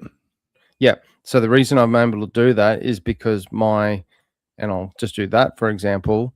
If you're listening to me on my stream and just say something, you'll still be able to hear me. Okay. All right. That gives me an idea. I'll play around with it. Yeah. Let me know if you need a hand with it. Yeah, we can do it a bit later. I appreciate it. Yeah. If we need That's to, all right, man. We're both still learning. I'm still, No, it's good, mate. It's good. I'm going to wrap up. It's been good talking to you, mate. I'm glad you dropped in. Yeah, you too, man. Yeah, you too. It's nice. Always good fun. Sunday, Arvo. So, yeah, the couple of you dickheads, Silver and Heron, you know where to find him. Get the hell out of here. And there's one other person, probably K2, dropping in and out, being amazing viewers. Like and sub to Heron. Like and share it to everyone. Tell every man and their dog. All right, I'll take you now, mate, and I'll catch you next time. All right, man. Peace out, brother. Have a good one. Yeah, you too. Take care, man. All right, so there we go. Yes, we like to finish with a good laugh over here. I do appreciate you guys.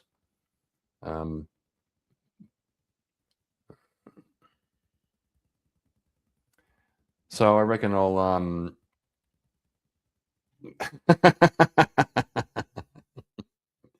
That's all right. That's okay. All right, guys. Thanks again. It's just been a little chill one tonight or this afternoon. I'm going to go and get something to eat. I'm getting hungry. Have a nice evening sitting on the couch with the missus, watching some crap TV. And I won't tell you what kind of garbage we watch. No, I will. It's some of these English reality fun kind of shows. She loves them. And I always end up enjoying them a little bit myself, not going to lie. So, yeah, Heron, always good to see you, mate. Appreciate it. All right. See you guys.